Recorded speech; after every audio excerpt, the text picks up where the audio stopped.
1,360 packs and 150 player picks to go. How have you managed to save that? Okay. From where? The Lloyd's one? No? There was only 2 on the island yesterday. They're being afforded too much space here. And it's on now. Oh, it was a wonderful chance. I don't know where it's going. I haven't touched them. Place it.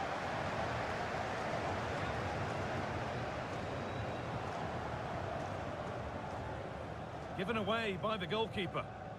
Little Adam, thank you very much for the 4 months, man. Much appreciated, bro. Yeah, but the like in general, like having players with, I think, Rapid Plus is way better than Quick Step Plus. And Petert, thanks for the 3 months, man. I think we're going to get 3 assists and 3 goals with him because I can't remember if it was goals or assists. There's 3 assists. As he completes his hat-trick, a superb performance.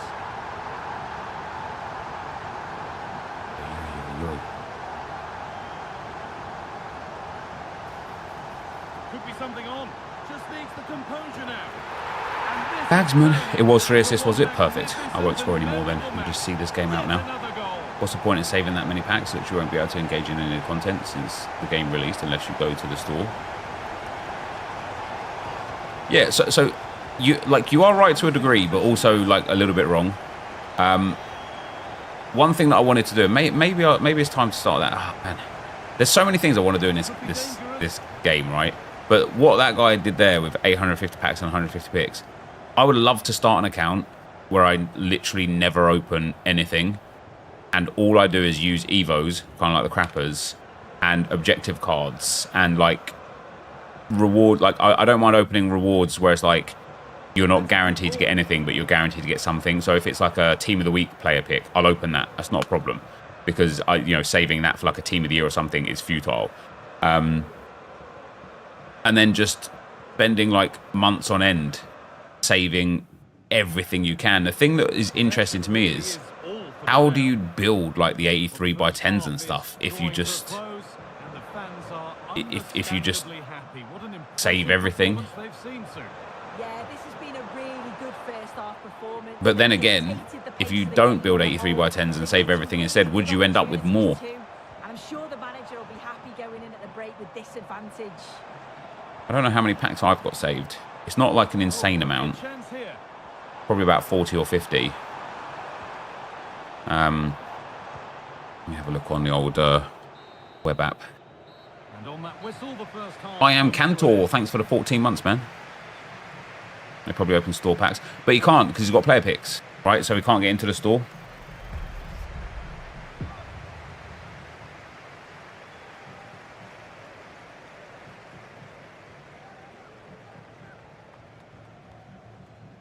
I have got 5. I've got 41. Can you get on a store on web app with player picks? Interesting. Maybe. I haven't even thought of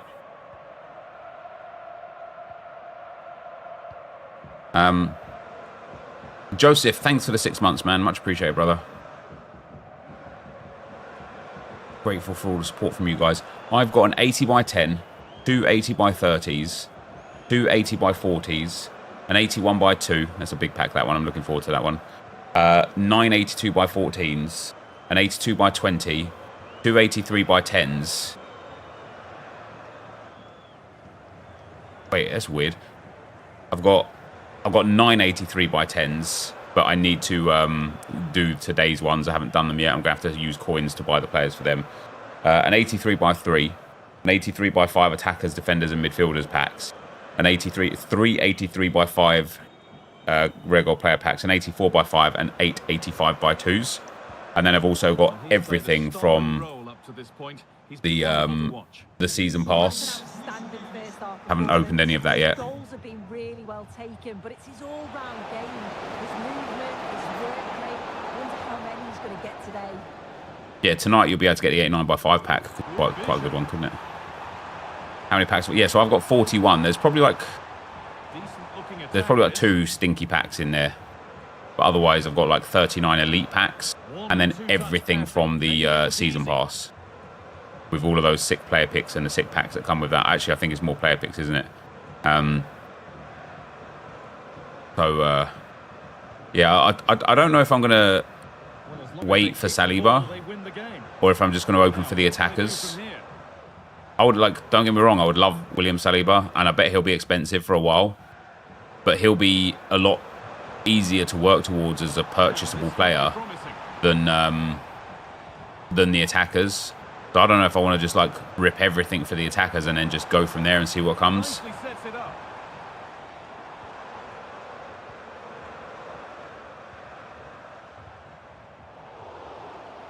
The Blades with the ball again. Our predictions that the team of the Evo is going to end up giving us a card with striker, cam, centre back, CDM positions, back-to-bullet stats, all well-rounded play styles. Yeah, potentially. Really good pass. Doing everything for attackers and then saving for the full team again. Yeah, that's smart.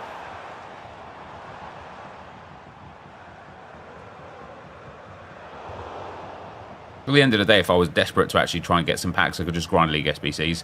I've got nearly 1 million coins in liquid coins and around 500,000 or 600,000 coins in fodder in the club. So I've got a lot of access to coins for this. That set up the chance.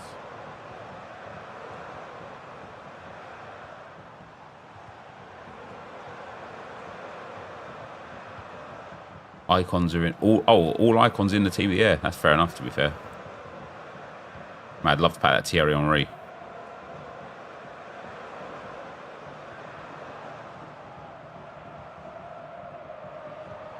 Thierry Henry. Making decent progress here. So I think it's a good time to buy some fodder right now before tonight. No, fodder will drop today. And it will drop until a couple of monster SBCs come out. Oh, good defending, just when it was looking threatening.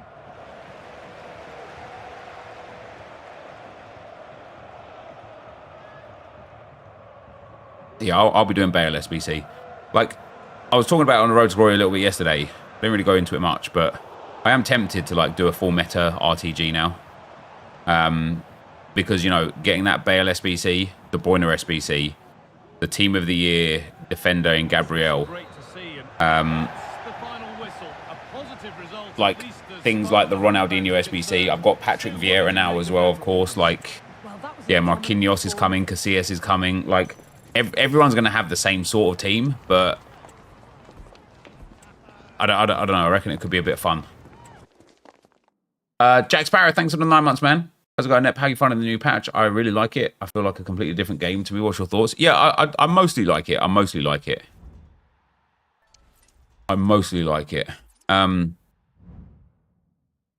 Right, Sing is done. Big upgrade there. Right, we need to do Dino Magic. I actually think Sing is going into Dino Magic. But first, we need to play a game with Chorn Thang Sanga. So let's do that.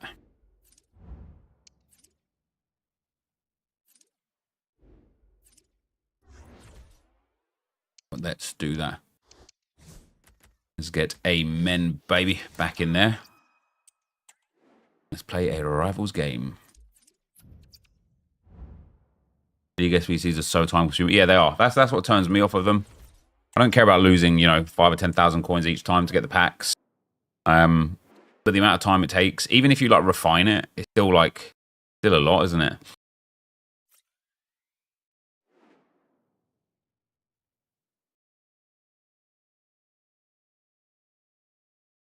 Who am I putting in the centre back Evo here? Probably Hamsun Wu, even though he's already way higher rated than Jin Hao Chang. He's 6'3", and it would be really nice to get him the full upgrade. Yeah, they're playing well at the moment. They're organised, they play some neat football, and they're very energetic. This should be good in front of their fans today. All right. Just need to play. We don't need to win. Am I streaming all day? No, I'm streaming until about 2:30. And then I've got to go and get the boys from school. Well, if the players players at the side of the diamond don't tuck in when they lose possession, and the number 10 doesn't recover, the holding midfield player could be in for a really difficult game today. And here's the lineup for meat and drink. Thibaut Courtois is the keeper of choice. Virgil van Dijk plays alongside John Stones in the middle of the defence. Zé Roberto plays alongside Omar. Oh, he's actually defended that. Central midfield, and in attack, Romelu Lukaku starts alongside Rafael Leao. And a lot to like about this attack. And it's opening up. Oh, brilliantly. Tried to like cancel the shot that I'd put in because of the bad touch there.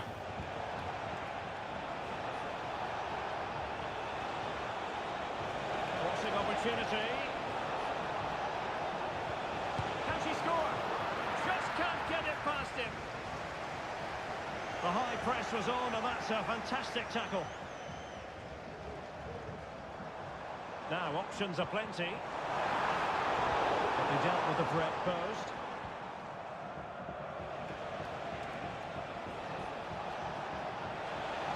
Zé Roberto. And defensive play to be applauded.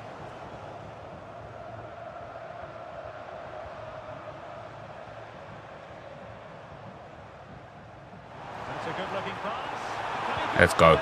That's nice play. That's nice play. I'm hearing like murmurings through the grapevine, guys, that exchange isn't coming.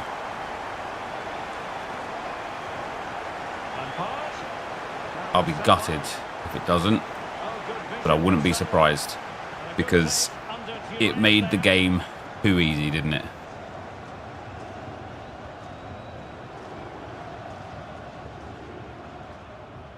Slipshod passing. Leao.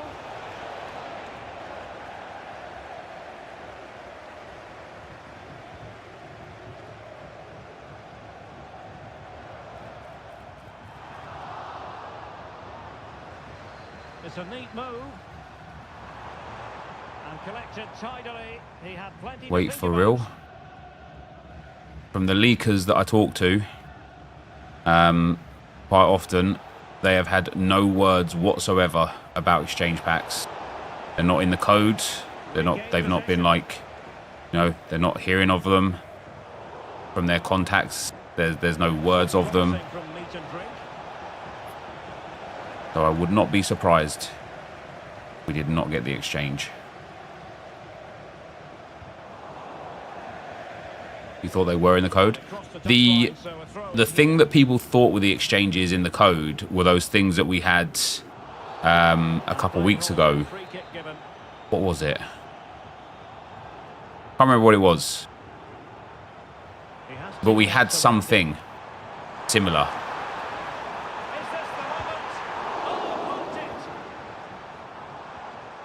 Can't remember what it was, but that's what it was that people thought was the exchanges in the code. One of you guys will be able to remember. The concern seems to be in the foot. The lever's playstyles kind of suck. What is it? What has he got for playstyles? So it could be quite sore. Cheers, Jeff. Got away that. Yeah, mode mastery. That's it. The mode mastery was what people thought were the exchange things coming. Retaining possession proving difficult.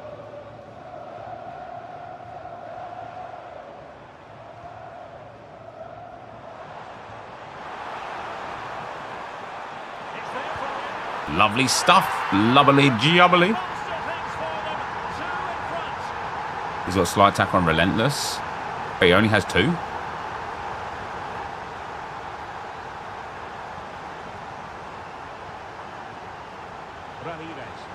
Well, meat and drink moving the ball forward. What can they do from here? Nothing goes to plan in the end. Well, doesn't have to do it on his own.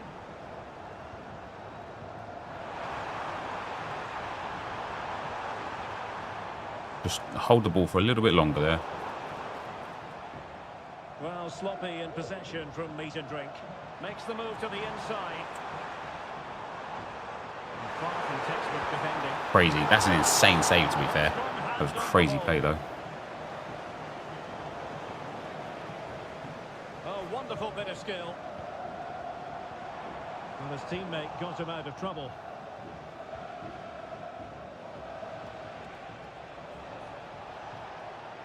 Rafael Leao. He'll be breathing a sigh of relief. Ball one. And the referee has given them a corner.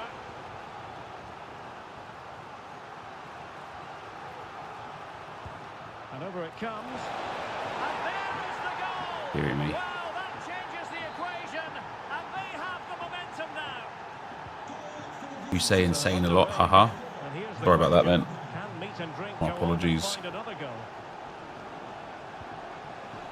Singh. A chance Would you say it's insane how much I say insane?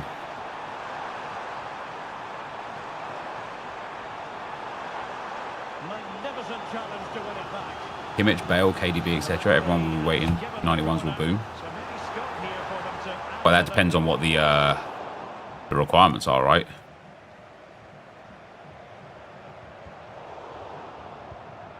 And a fine tackle. It has to be. And instinct from the keeper. Well, a top-class reaction from a top-class goalkeeper. Brilliant stuff. SC25 suddenly became fun overnight for you. He read the situation defensively and did his job.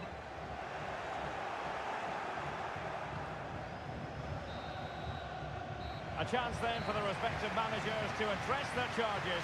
It is half-time here. I am Suitman. Thanks for the 8 months, bro. Much appreciated.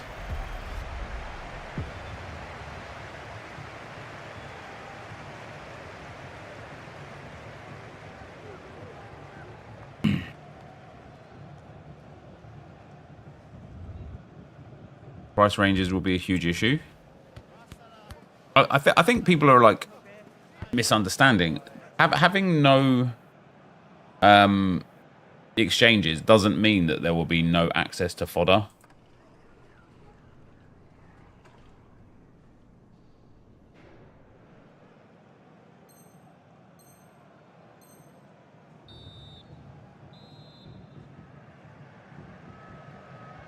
Well, underway once Did I see the Anthony miss last night? What do you mean miss? He didn't miss. It was a clearance off the line. in this second half. You should be grateful for him, man. He's doing defensive duties.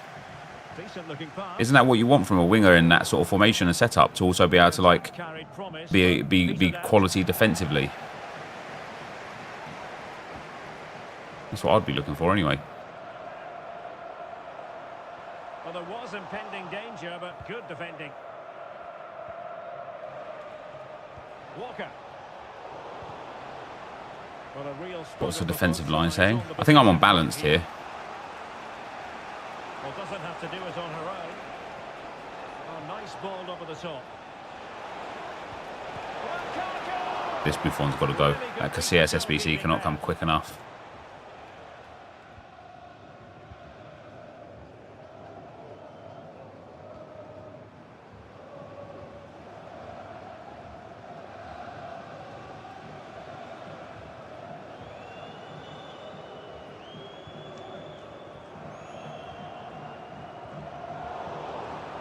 Well, possession ceded.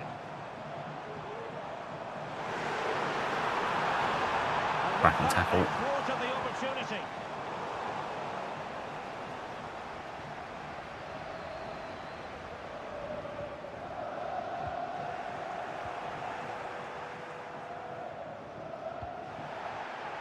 Read it well.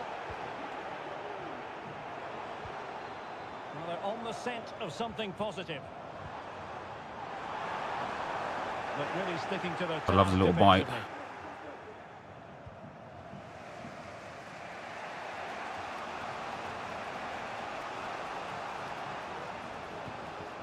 Zé Roberto. And timed his challenge magnificently.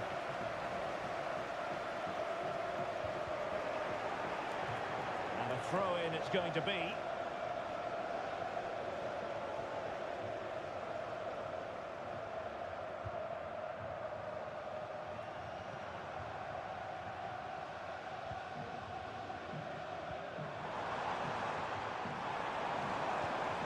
Passing it through. Oh, that pass has got to be a bit better there, hasn't it? Enquiries. Just tripped me up, mate. I've stolen the ball there. Ramirez. Lukaku. Lukaku. He fancies it. Buffon, you're doing my head in. Another opportunity maybe for me. Clear the transfer list when you get a second. Coins are going to be important for us to fill. Forgetting Casillas. Now sending it in. Have we not got a lot of fodder?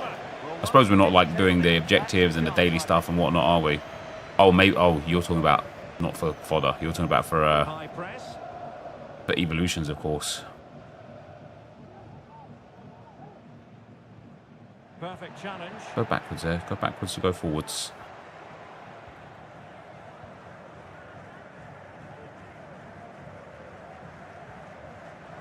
Can he find the right pass? Well, it came to nothing in the end.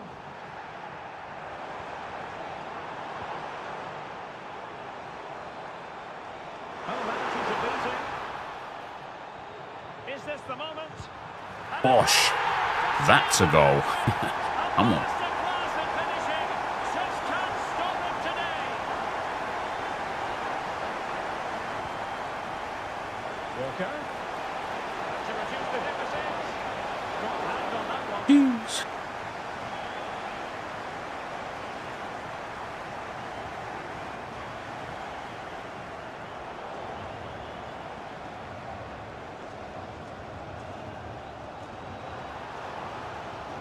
Really incisive defending.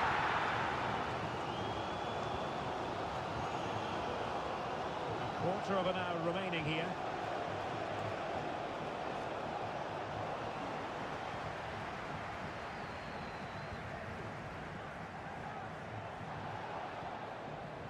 Oh, danger here. Ah, do you know what? Just an Elastico there would have been a little bit better. Will be a potentially dangerous free kick. Would have been a little bit better. Who's got dead ball, set piece plus? Who actually is it that has set piece plus? I know somebody does. Ah, Baekhyun So.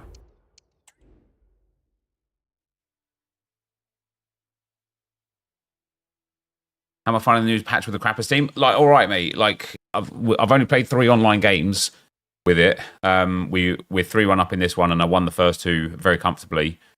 Yeah, it helps having a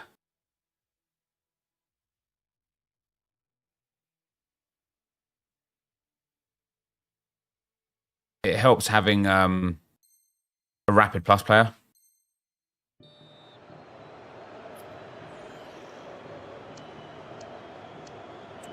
There you go, 64. Oh dear, 64 shot power, 64 accuracy. Still bags them though, doesn't he? Oh, almost. Meat and drink to those in the wall. Well, couldn't quite find his teammate.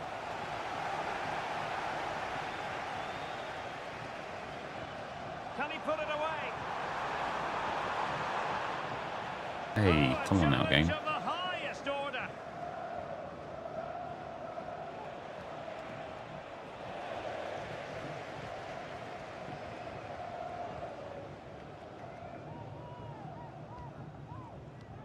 So almost at full time, and the home side very much in command. Stuart, what have you made of their overall? Oh, Derek, what a moment this could be. Love that. Love that. That's game over. Our front 3 is going to all be 5-star skills once Chorn is done. Wear out the right stick. Yeah, I need to, don't I? I'm going to buy a new controller. I'm going to buy a £200 controller so I can play a lot better. What a loser.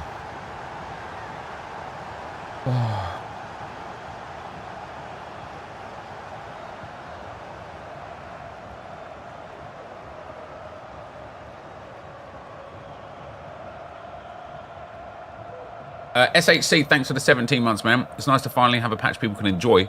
Can't wait for it to be patched out again in super quick time. Hopefully the gameplay keeps you invested in all these RTGs. I think people are enjoying it because the ability to score goals, I guess, is a lot nicer. I am pretty confident that once a new meta becomes super apparent, and I think that's going to be sort of like 6 foot, 6'1", 6'2" forwards with rapids. I think once that happens, like, people are going to start hating the game again. And that is the end of the contest, and not a happy outcome as far as the visitors are concerned. Well, oh dear, Derek, that was a worrying display. They were completely outplayed in almost every department. But, hey, listen.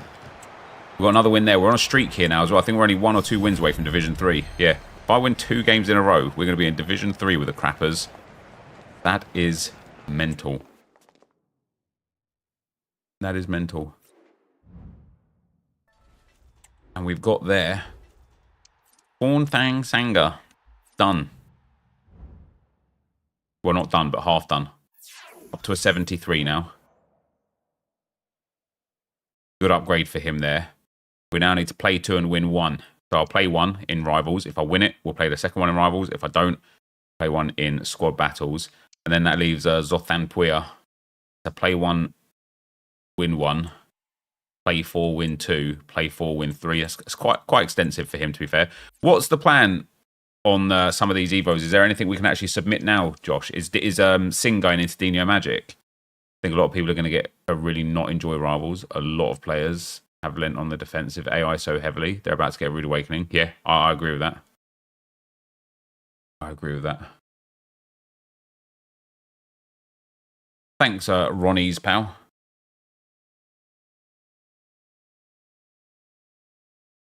I don't think we'll submit anything yet. We just wait. Oh, we need to make sure we get daily play stuff done, don't we? I need to actually get the daily play stuff done on the Arsenal account as well, even if it's just play 1 game. Because tomorrow or after 6 PM tonight, we can get that second phase of the evolution. Oh yeah, and then we need to clear the trade pile. Because we're going to have to sell some stuff. And this is all sold already. All the 83's gone. I think on the Draft Glory account, I've probably got a lot of easily sellable stuff right now. That can all go. Do you want me to just relist this?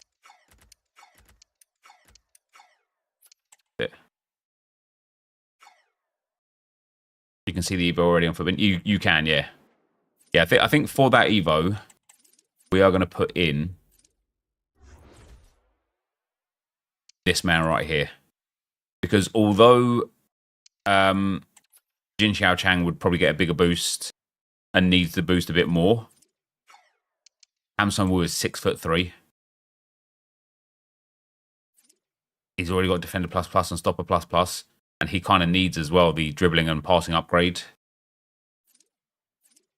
What is that? What does the what do the 2 give? Let me have a look. So the first one gives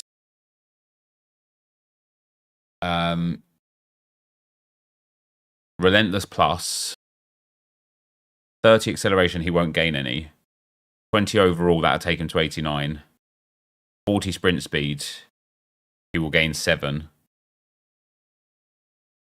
And then CDM and holding and deep line runway ++. And then in the second one, he'll get that 1 more overall, 40 balance. So he'll get 99 balance. He'll get 50 dribbling up to 83. Jesus Christ. 50 composure, which will go to max 89. Oh no, balance will go to 80 as well. It's got stat limited at 80, isn't it? His agility will go to 80. His ball control will go up by 50 to 86. He'll get max there. And reactions will go up to 90. But his dribbling stat, oh no, that will go to 83. And then composure will go to 85. His dribbling will be like capped out.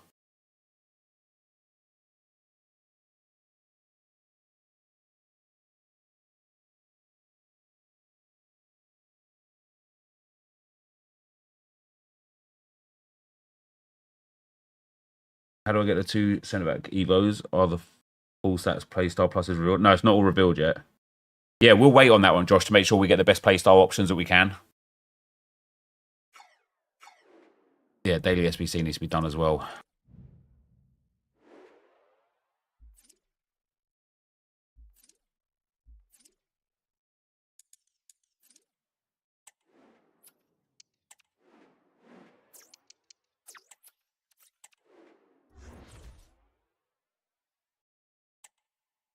You can get the second phase now. Go back out and check in for the daily login. I think they fixed it. I think they fixed it. You could have done yesterday, but I think they fixed it.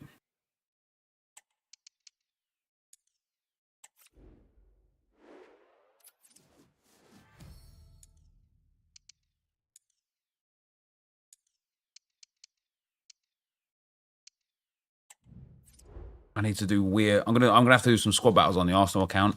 Let me just finish for today. We'll finish Zothampuia, and then I'll go into the Arsenal account and polish off all the needed stuff, and then we'll focus on what we actually need to do after that.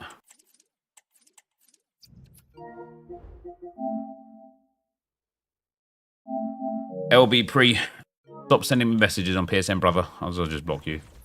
Drawn into his final level is the Evo we can commit to. Yeah. Noisy Steve, thanks for the 26 months, man. What's because I've got a lot of footage, you see, Josh, for crappers. Like I reckon we could get another episode out this weekend. So what does he go into after this? I can't even remember.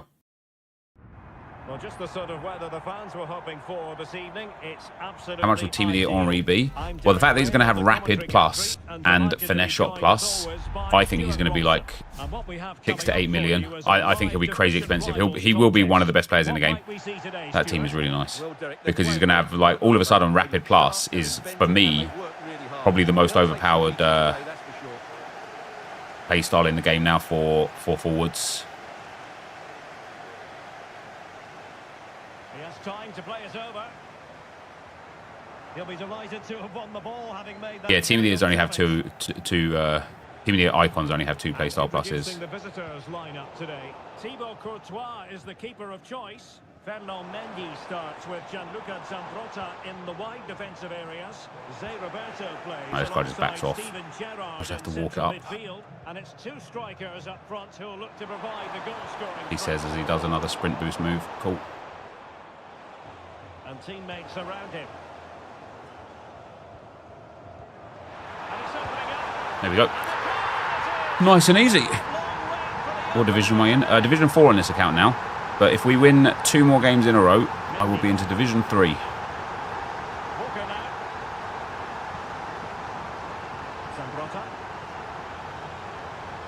Given the fact that I'm only in Division 2 on the Arsenal Evo account, I do think other than like, you know, our left back and centre back are a bit of a problem at the moment, right? For one reason or another.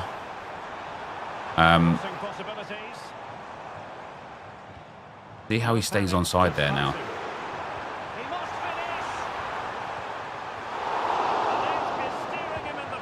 I haven't not scored. Yeah, the left back and centre back are real desperate for upgrades. But once Chornthan Sanga gets the upgrade on here, like this team is really good because, and it's a testament to a theory that I've had, I suppose, for a while. But this team is really good because play styles are more important than in-game stats for the most part and for a lot of things. And this team proves it because this team has got exemplary play styles, even on players that don't have the best in-game stats.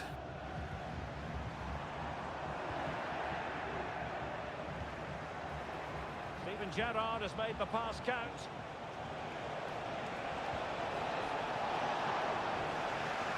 Oh dear. Nice save. And keeping it out. A good effective pressure high up the pitch.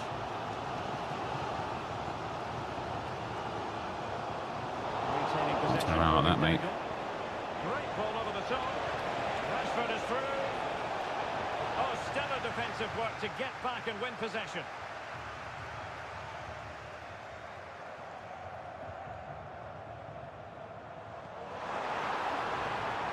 Well, this looks really productive. What can we do Oh with this dear. position? Well, it Oh came to dear, oh nothing. dear, oh dear.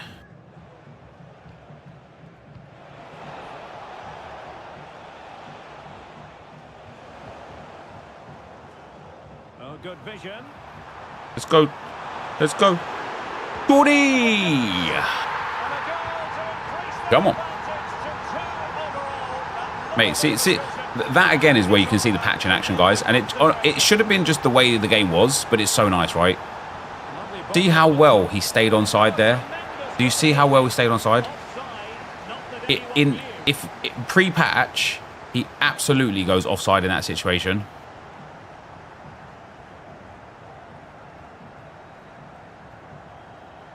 Sing. Well, when you're leading, you can afford to be pass happy. Well, they keep working away, looking for an opening. Well-timed tackle. Roberto. No way. Oh, what a save. I've like tried to read the pass 2 times in a row there.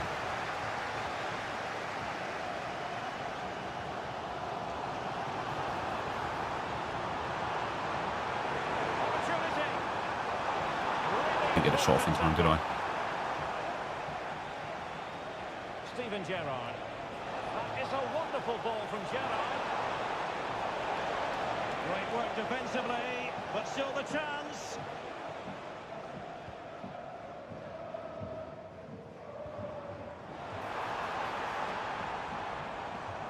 Moving the ball forward with purpose.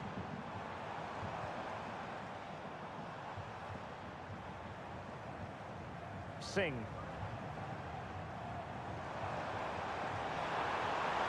The supporters want to see him have a go. Well, we have about 3 penalty shouts there. Lunging in. Oh, that's a super piece of defending.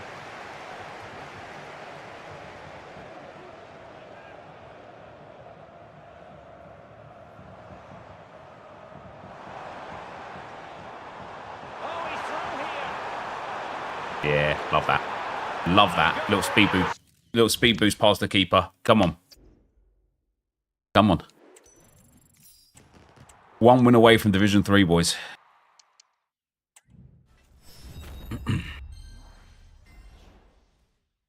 Noisy Steve, 26 months. Thanks, man.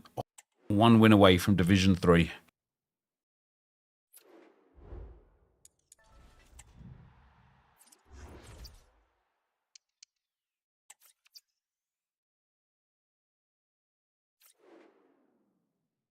Jim putting in work at 60 rated is so funny. He's decent. He's decent.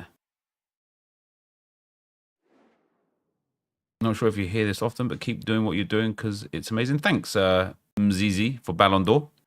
Well, nights like these are just what you hope for as a spectator. A warm welcome. Oh, we don't need to win this one. We just need to play it. Ray, positioned here on the commentary gantry, and sitting next to me, ready to give you all the analysis, is Stuart Robson. And if the chips fall the way the fans hope they will, the free card is just a 90 rated Zidane. It's still decent, to be fair, but Acrobatic Plus is not ideal, is it? And they're up. And what an achievement that will be. They certainly deserve it. They've been excellent. And now they get the ball rolling. I didn't see this guy's team, sorry. Don't know what I'm up against. It might be beneficial. Here's how it looks for the Vipers. Thibaut Courtois is the keeper of choice. Eder Militao plays alongside John Stones in the middle of the defence. Pedro Neto plays with Luis Diaz out wide. And leading the line today, Kenny Dalglish. Succeeded in blocking it.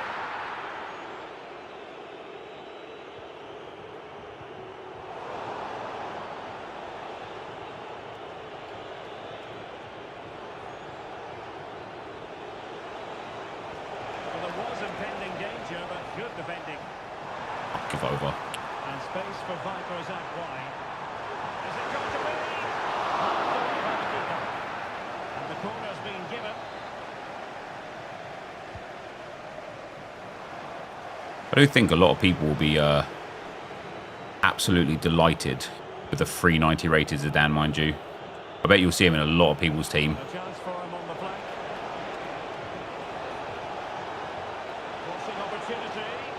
Why? What? It did not register the skill move 2 times there. Otto, thanks for the super chat, man. Sorry, I've looked away. I should pay attention to the game, shouldn't I? Who do you think will win the Premier League and Champions League, including potential transfers? I think it's fair to say Liverpool favourites for the Premier League, aren't they? I think they probably will win it. And I think I think Barcelona are going to win the Champions League. That Barcelona team is starting to get a bit scary for me. Fine use of the ball.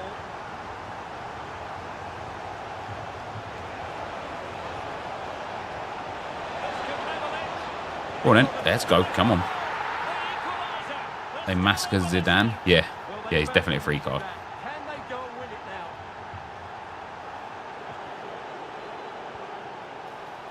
Dalglish. Can he put them in front?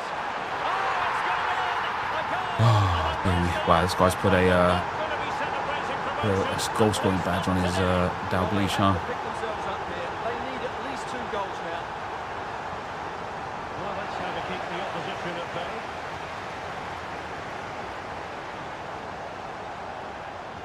And Vipers using width to good effect. Well, nothing comes of it. It looked promising.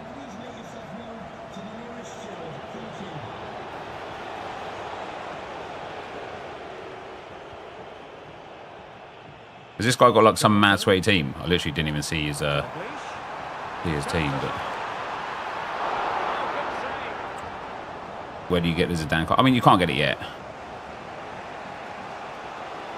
a good-looking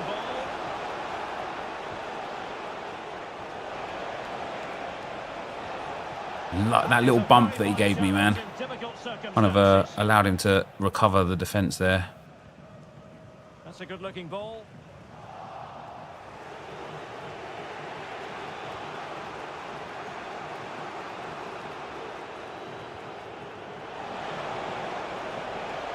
This looks promising. Can they square the game? Oh, a stellar piece of Control there was defending. poor, wasn't it? Oh, EA, please, man. Charlton. Oh, beating his opponent with ease. One of those games, guys. One of those games. Everything's going this guy's way, unfortunately. Good use of advantage. Not the ball that I wanted there. My bad. Silly pass. There to take it away. A delicious piece of skill. Well, defensive resilience in the end, that's all that matters. No let up on the pressing front. Plenty of support here.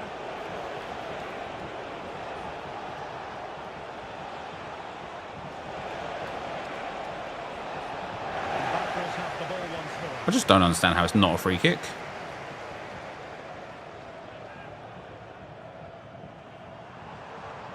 Kadioglu. Excellent defending.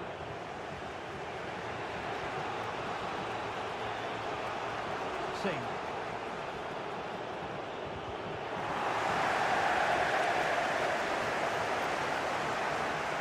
Charlton. It's with Petit. Oh, this is looking promising. Good defending in the end, and danger averted for now.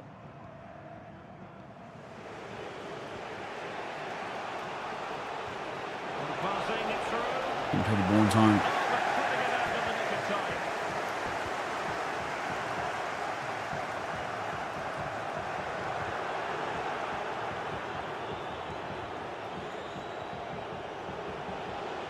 Well, moving the ball forward, they must be in business. He's so lucky. He's so lucky. Once again, pushing and pulling at the shirt of the attacker and getting, like, not giving up any foul or free kick for it. Throw-ins given. Free Zidane Evo. I don't think it's an Evo. It will be a free Zidane card. But on the cusp of the half-time interval, and it would be wrong to say that they're really enjoying this. Really committed That's defense. a Sean Thansanga.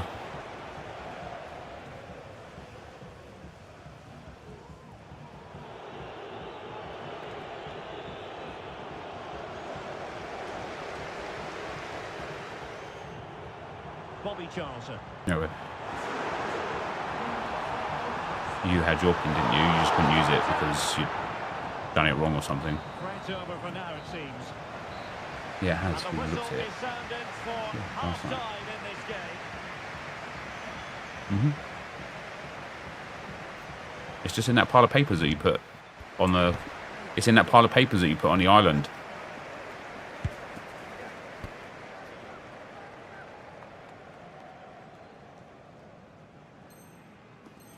Is it confirmed free? Yes. One of the leakers confirmed it to be a free card. Looking to build upon a largely positive first half performance. Long range effort. Well, it takes confidence to try your luck from that sort of distance. Well, I have to say, that was a really good effort. He struck him so cleanly. This attack looks highly promising. Oh, to level the match. Too much. Just doing too much. Well, doesn't have to do it on his own. But calmly defending when it mattered. Counter-attacking chance. That pass was for the second striker there, not for him. Kenny Dalglish. Chance to cross. Well, that's how to keep the opposition at bay.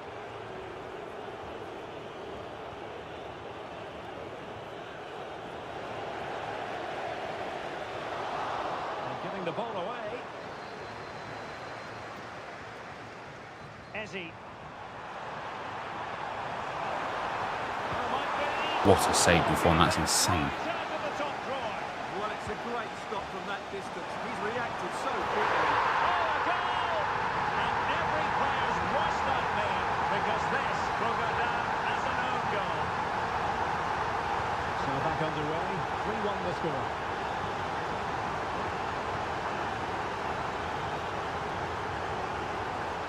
I've pressed past there, game. Come on. Well, acres of space for Vipers out wide. Brilliant pass. Really good build-up, but no end product.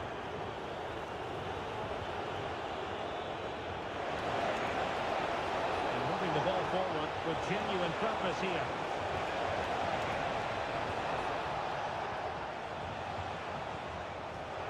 Superb defensive judgment to end the attack. Can they hit on the break? It didn't go to plan in the end.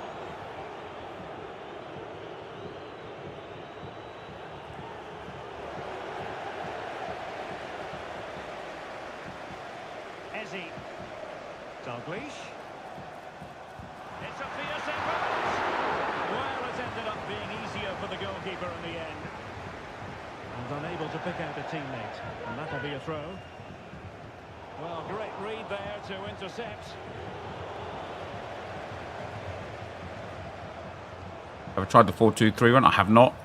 I'm pretty confident and comfortable at the moment in the 4-1-2-1-2 narrow. Moving forward effectively.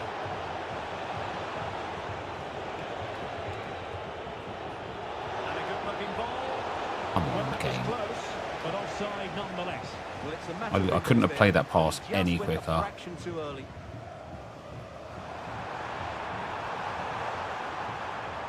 Long way out this. And nicely parried away. Well, Derek, this has been a really good performance, as you can see. They've created numerous chances, they're winning the game comfortably, and they could go on and score more. This could get really embarrassing.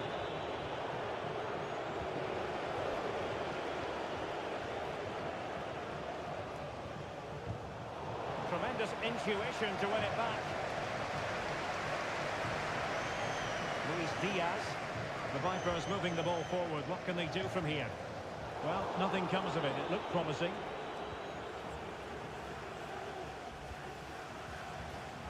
Now, who can he play it to?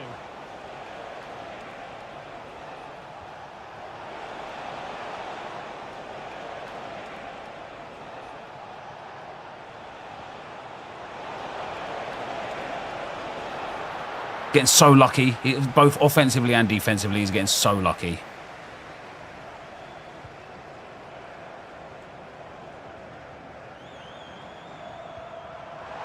Such bullshit, man, isn't it? That's a fine-looking pass.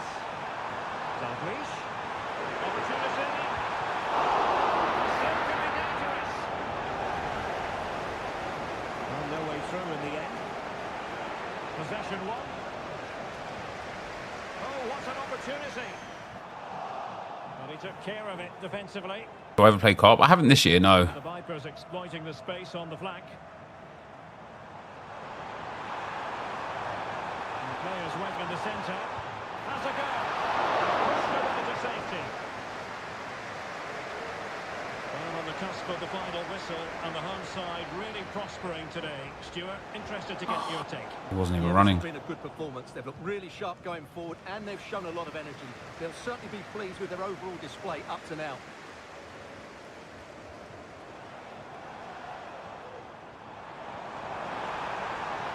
Diaz. Can he put it in? Must put it away. Oh, it's gone in! Just what they wanted. Prepare for promotion. Well, surely they can't let this slip. It must be theirs now.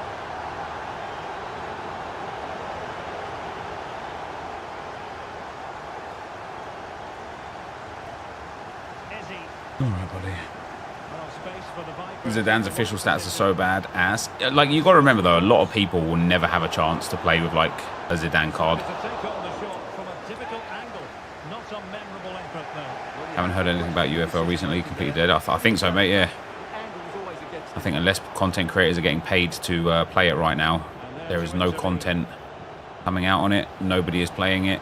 I mean, that's maybe not true. Like, maybe people are playing it, but Can they convert? I certainly don't see anything about it anymore. I don't know if like I know Run the Foot Market Nick was like a big advocate for it. I don't know if he's still playing it or not.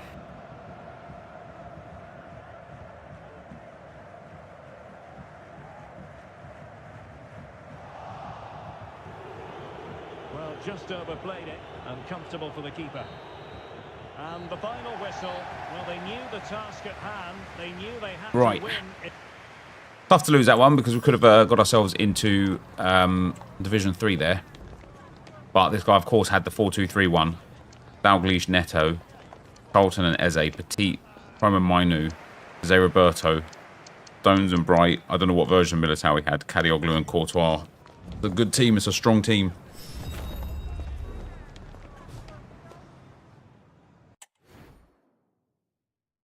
I think it was a paid partnership with Run the Foot Market Nick, so he kind of had to play it. Oh, I see. Right. That is Chorn Thang Sanga done right here. Into the 73 rated card that he now is. And he now gets to go into... Is he in the facilitator now, is he? On Blue Sky, is that a legit account of yours? Yeah, if it's just NepentheZ, yeah, it is, yeah. He goes into the facilitator. And once he's finished... Oh, this is nice and easy to do as well. Play 2, win 1, play 1 and score 2 goals, play 2 and win 2, and play 3 and assist 2. And then he becomes this. Oh, yeah. Nice rolls. 4++ rolls. Might be the first player in the game. He's also got rapid regular as well. 5-star, 5-star. Delightful. Delightful.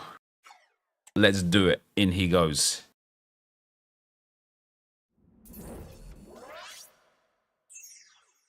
Joseph, thanks for gifting a sub to Armez, brother. Much appreciated, man. And Kings MJ, thanks for the 16 months, man. That is much appreciated. Let me just go and help Lauren out with what she was doing. I'll be right back.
Hey, hello, friend. Oh, it's hot and it's cold. I feel like Alanis Morissette right now, but it's hot and it's cold.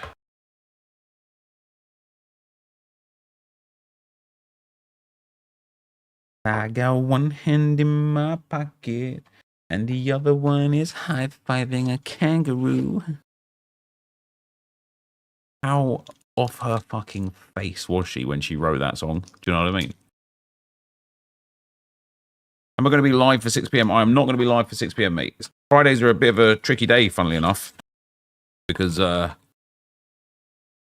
Lauren takes Grace to dance class and it's like a distance away. So I have to go and pick up the boys at 3 o'clock from school. And then I am looking after the boys until about 5:45, 10 to 6 when Lauren gets back.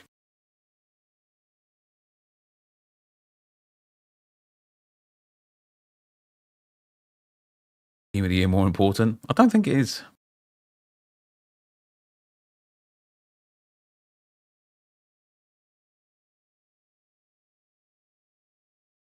Whack a glove on Buffon. Whack a fucking third arm on him. Absolutely woeful.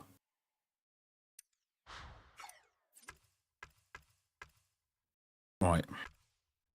I'm going to pause for the cause there on Crappers just to go into the arse and make sure got everything covered off on there as well.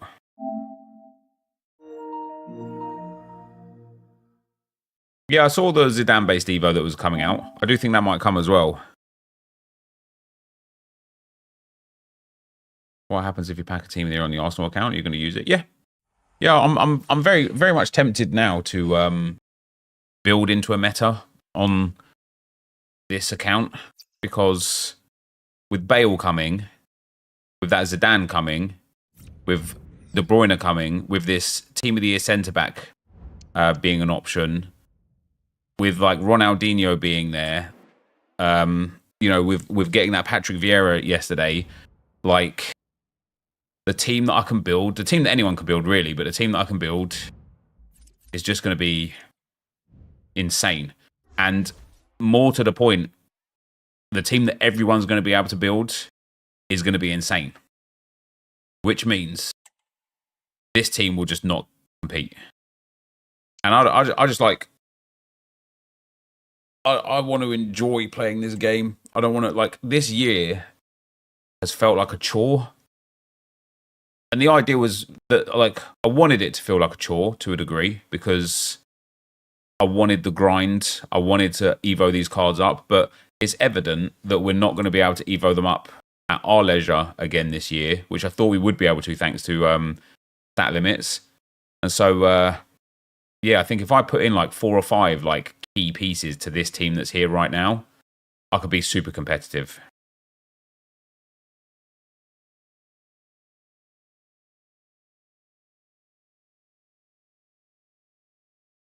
Is there any truth in Maradona card? Apparently so, mate, yeah. So I just need to do objectives.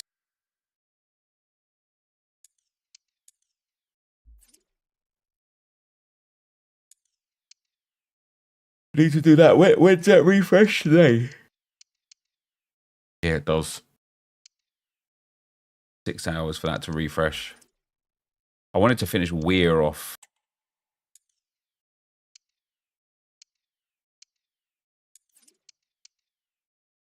So I'm going to do the daily play to do her.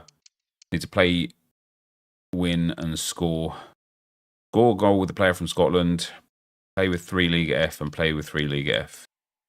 All right, let's do a squad battles game.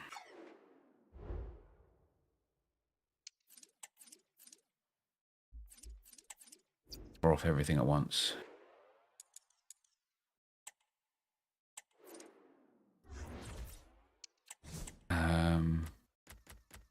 Go with a player from Scotland. We need 3 League F.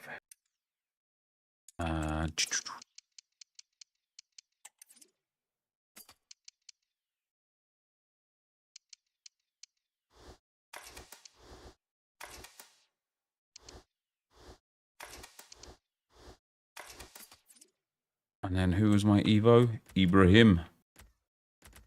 I might do... let me go and check my Evos because I might do plonge.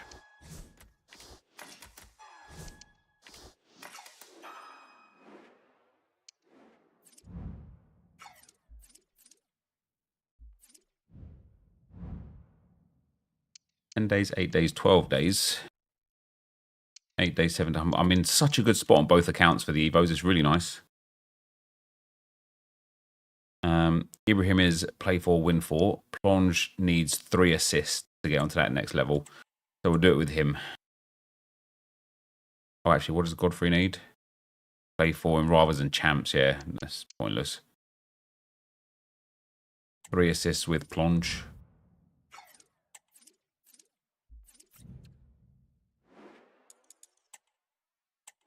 What's up, Prince Bob Hades?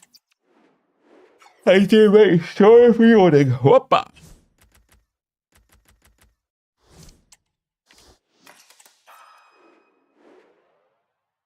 You missed yesterday's daily play. Will you still be able to do it? The daily play is still in the first day.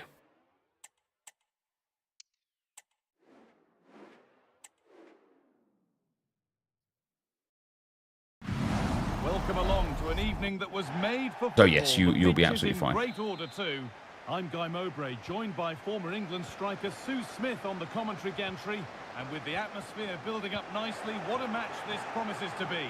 It's Arsenal versus the Dons. That was bad, wasn't it? Cheers, Guy. Well, No, I've done 2 days. Yeah, it was bugged in the first hour. So a lot of people managed to get that second tier of the Evo already. But for everybody else, you're still in the first day. It's all right. It's all right. Saka out wide, and they're going with 2 men leading the line.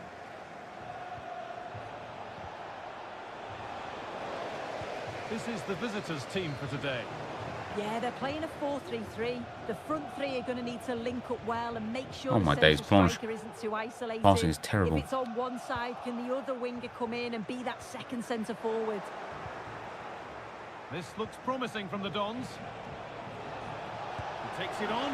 There's one. We haven't had to wait long for the Why did they remove Ballack from the game? I don't have any idea, mate, I'm afraid. And we're back Yeah, attackers tonight at 6. Apparently the whole Icon team is coming tonight as well, which kind of makes me feel a little bit better about opening every single pack. Pass was read and the ball has changed hands. Odegaard. In behind. Can he What it all comes down to. Spot them now. They've got another in double quick time.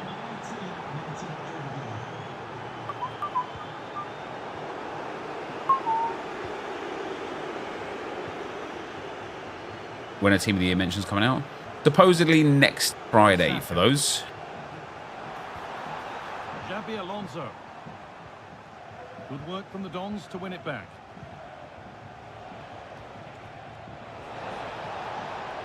Moving forward well. What a chance. There's 3 assists for Plonge. Goal lead, and the win almost guaranteed. 3-0 then as we get started again. Will Icon still be in packs next Friday? I would assume so, but I don't know. I don't even know if they're definitely coming out like today. Do you know what I mean? Like, Nicely played through. that's just what somebody in the chat said. And another ball to the good now. Thoughts on the league, Zidane? Yeah, I mean, listen, it looks all right. What are we getting? It's got 86 pace, 86 shooting, 88 passing, 90 dribbling, 81 defending, 82 physical. I think a lot of the key things are going to depend on what are his other play styles, right? That's going to be thing number 1. What are his roles? What are his other positions? Like, has he got centre mid and striker, or just cam and centre mid, or what? And how do his in games translate? Like, because if he's got let's say 81 defending, if that comes with like 86 or 87 defensive awareness, that's really nice. Same with his 86 shooting. If that's like 95 attack positioning, that's really nice. I think for people that play this game a lot and have done a lot of Evos and a lot of SBCs and have got that Jude Bellingham card and stuff, this card might be a little bit like a, you know, nice, but who cares? But for people that play this game casually and just come back for Team of the Year because like, oh my God, what an experience and whatever, it's a really nice card for those sort of people, like a really nice card. You know, he'll most likely have 5-star as well, which is really good. And they both took the same run there. That's interesting. And the thing, yeah, acrobatic plus sucks, that's for sure. But the thing that I'm starting to like about certain cards that aren't great for now is what they'll be eligible for come evolution time. And that is Zidane with only one playstyle plus. Won't be too far away from being like evoable. Vieira. He's hit that well, but the keeper saw it coming and saves easily.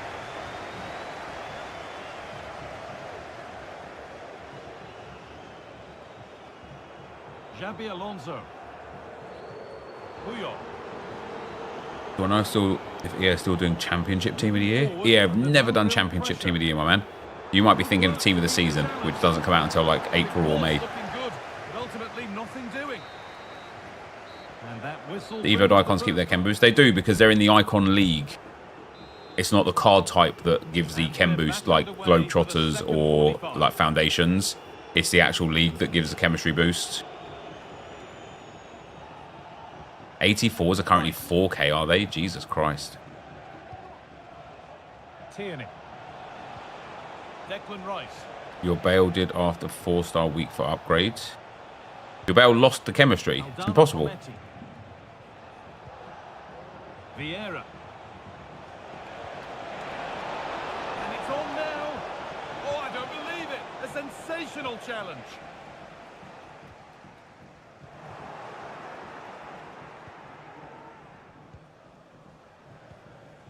Tierney. What it all comes down to. Patrick Vieira. Will it come down? Yeah, 84 should come down tonight, yeah. Declan Rice. Just a little bit, just fine. Cafu's tackle is a good one. I got one hand for the in my breakaway pocket. here. There's no chance Bale lost the chem boost. Yeah, I've seen like loads of Evo'd icons He's been the standout that maintained between the two teams. the chem At boost. times he's been unplayable. The goals were clinical, and he just looks hungry for more.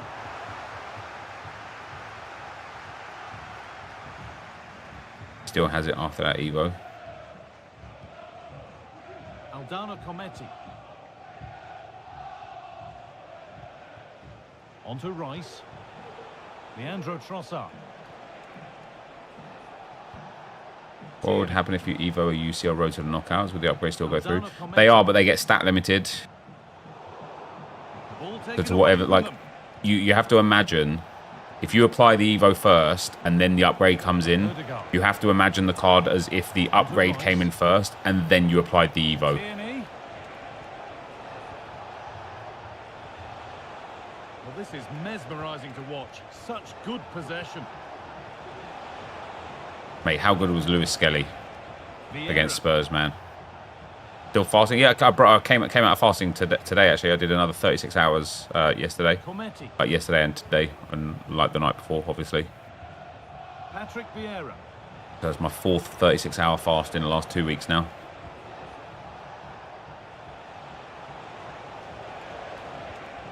Odegaard.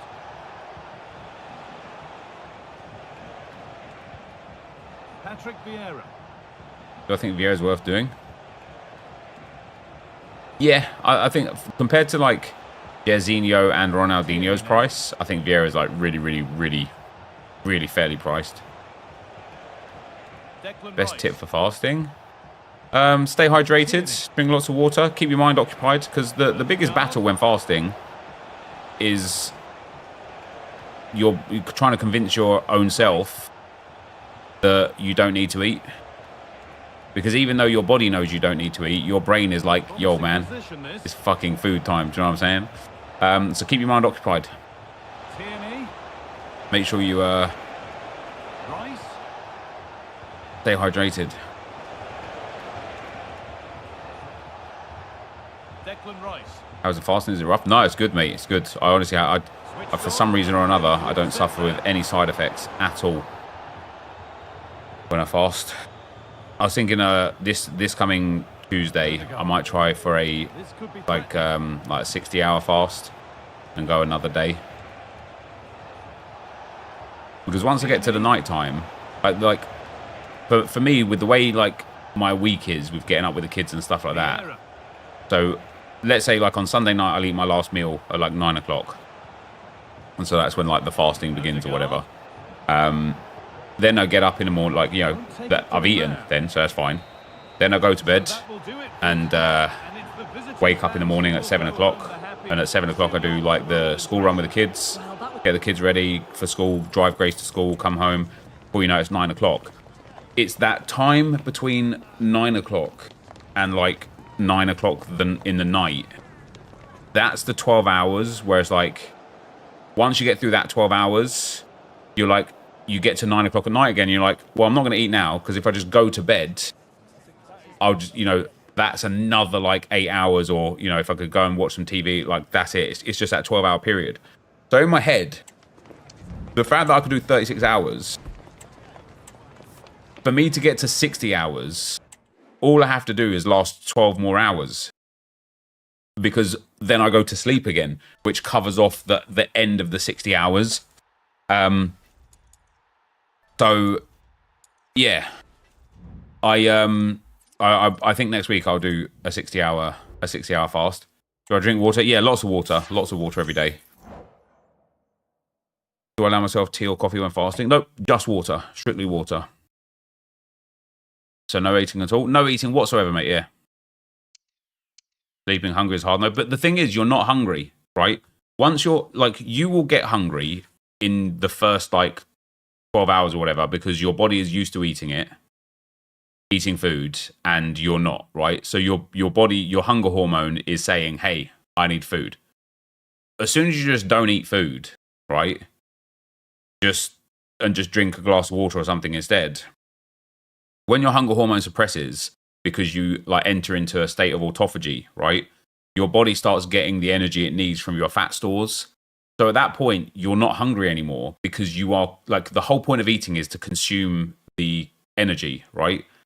So when your body starts taking the energy from itself, you're not hungry anymore, because you don't need to eat to get food, because you are getting your food, sort of like your energy sources coming from within. And so you're not hungry. That's it. The hunger just goes. I'm still walking with a vest. It's been a bit cold for that, so I haven't been walking at all, really. I've more been like training like weights and stuff again. Try fasting without water 10 times harder. Yeah, you'll probably die. What, like, if imagine trying to go 60 hours with no water. What would be like? Come on, bro. You'd be a shriveled up like bag of bones before you knew it. Joined for commentary by Sue Smith, and everything is set up nicely to give us a really good match. What are we going to get from this one, Sue? Thanks, Guy. Well, I'm really looking forward to this one. Yeah, that's how hard it is. Yeah, I suppose that is quite hard, to be fair. He was right. But what an atmosphere we have here. I absolutely can't wait. Here's how the home side lines up. Yeah, I just need a win here, don't I? Don't even need to force the big win. Once you start eating again, consider going on a keto diet. Look, I don't want to diet. The whole point of me, for me personally, like, I like to eat nice food, you know, like the odd takeaway, like the odd adult lemonade, you know. One of the things that I'm using fasting for is to spread the calories out throughout my week in like a better manner of what I want. So you got to think, like, if I do 2 36-hour fasts, effectively it's only like, it's not quite like 72 hours in total, because obviously there's like a few sleep cycles in there, but I'm not eating for 2 days of the 7 days of the week. Even though it's 72 hours of total fast time, I'm not eating for 2 days of the 7 days of the week, right? So that means the 2,500 calories that would have been assigned to those days are now assigned to the other 5 days if you went on a weekly calorie budget rather than a daily calorie budget. And so that effectively gives me 1,000 calories more per day on the days that I am eating to kind of still be at, like, you know, like level calorie count. And so there's no way on earth that I am 1,000 calories over on those days. Maybe like 1 day a week I will be, maybe 2 days at most, but I'll be well under. So it's like massive for like the weight loss as well. I mean, you guys see, right? I eat soups most days. Today I went and had breakfast at the cafe with Lauren, but I eat soups most days for lunch. I don't really eat other meals until dinner, and then at dinner time it's more often than not like meat and veg, like things like that. So yeah, I'm the same, Kane, right? Love like a nice takeaway, love like nice food and stuff, and this has been the best way for me at the very least to kind of like find that happy medium, being able to eat what I want when I want on the days that I'm not fasting without ever feeling guilty of like, oh no, like, you know, how many calories am I putting on? Looking attack this. Odegaard. Porridge is a great meal, said no one ever. Great rhythm, there's a real flow here. Genuine chance. You do carnivore? Yeah, I've looked into the carnivore diet. I like the idea of it. Tierney. Promising looking attack from the Dons.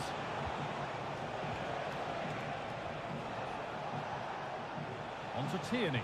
This you haven't eaten anything since, and it's 11 o'clock. More good football. 11 a.m. where you are. Interesting. What's my favourite takeaway? Now, what can they do from here? Hey, it's like I don't really have one. I like a KFC, but they've changed their chips now, and their chips are disgusting now. We've got a really nice kebab place near us that does a nice kebab. And then we've got like this like chicken shop that's quite near, and they do these like, even though it's a chicken shop, they do these really spicy pork chops or lamb chops maybe. Yeah, lamb chops, and they're just delightful. That's a good ball. KFC chips are top tier. They used to be, but like I say, they've changed how they cook them now, and they come with this like powdered stuff on them and stuff. It's just, oh mate, they're soft now. Like KFC chips used to be like, you know what I mean, like almost triple cooked. Like it was nice, but not anymore. Not for me. My pool area, like not pool area, but like reasonably close to pool. Yeah. Vieira.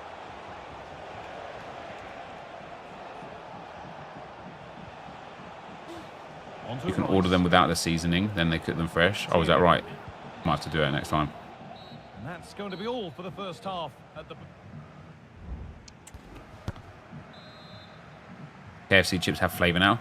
Yeah, but like like surely you used to like order KFC and then gravy as well, right? And just dip the chips in the gravy. Declan Rice. That was the play. On to Tierney. Aldana Cometti. Martin Odegaard. Pizza all day. Yeah, I do like pizza. Could take things forward a notch here. Am I a sweet treat enjoyer? Not really, mate, to be honest. Vieira. I've never been much of a crisps fan. Never been a big biscuit eater either. I did used to eat a lot of like sweets and almost like cakes, but not cakes, but like, you know, Mr. Kipling, like almond slices. Do you know what I mean? They were pretty legit. Patrick Vieira. But as I got older and older, my interest in sweets was less and less and less. I don't really eat sweets ever now, to be fair. I'm not going to say I don't ever eat them, because, you know, if the kids leave something lying around, I will probably nab it, but I don't go out of my way to eat sweets. Patrick Vieira. And the forward progress continues. When I was like a bit younger though, when I was like 26, maybe when I was like 29, 30, and I just kind of started content creation full time 10 years ago now, literally in 2015, when I'd just gone full time as a content creator. I used to go to like the local shop every morning, and I would come back with just like 4 litres of Dr. Pepper and just bags, like a massive bag of sweets, and I would just pound it, I would just eat every fucking sweet in there. Like I wouldn't leave anything, man. And I'd feel sick afterwards, and I'd be like, I don't know what the point of that was. And then I'd go and do it again the next day. and again and again and again. And that's why in 2015 I was in the worst physical shape of my life, man. I was so like chubby and fat, and I like it looked good because I had spent like my 20s like working out, like gymming. You know what I mean? Like I had a lot of muscle mass and was quite big in that regard. So when I started putting fat on, it just made me look like massively dense, right? And then it changed.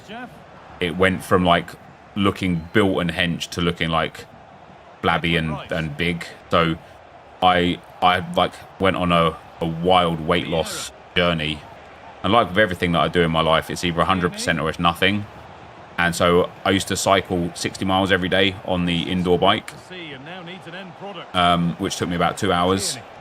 And I'd do it whilst watching Castro and Nick 28T stream, which was always quite fun. It kind of got me through the 60-mile cycle, and I kept doing that and doing that and doing that until I lost the weight.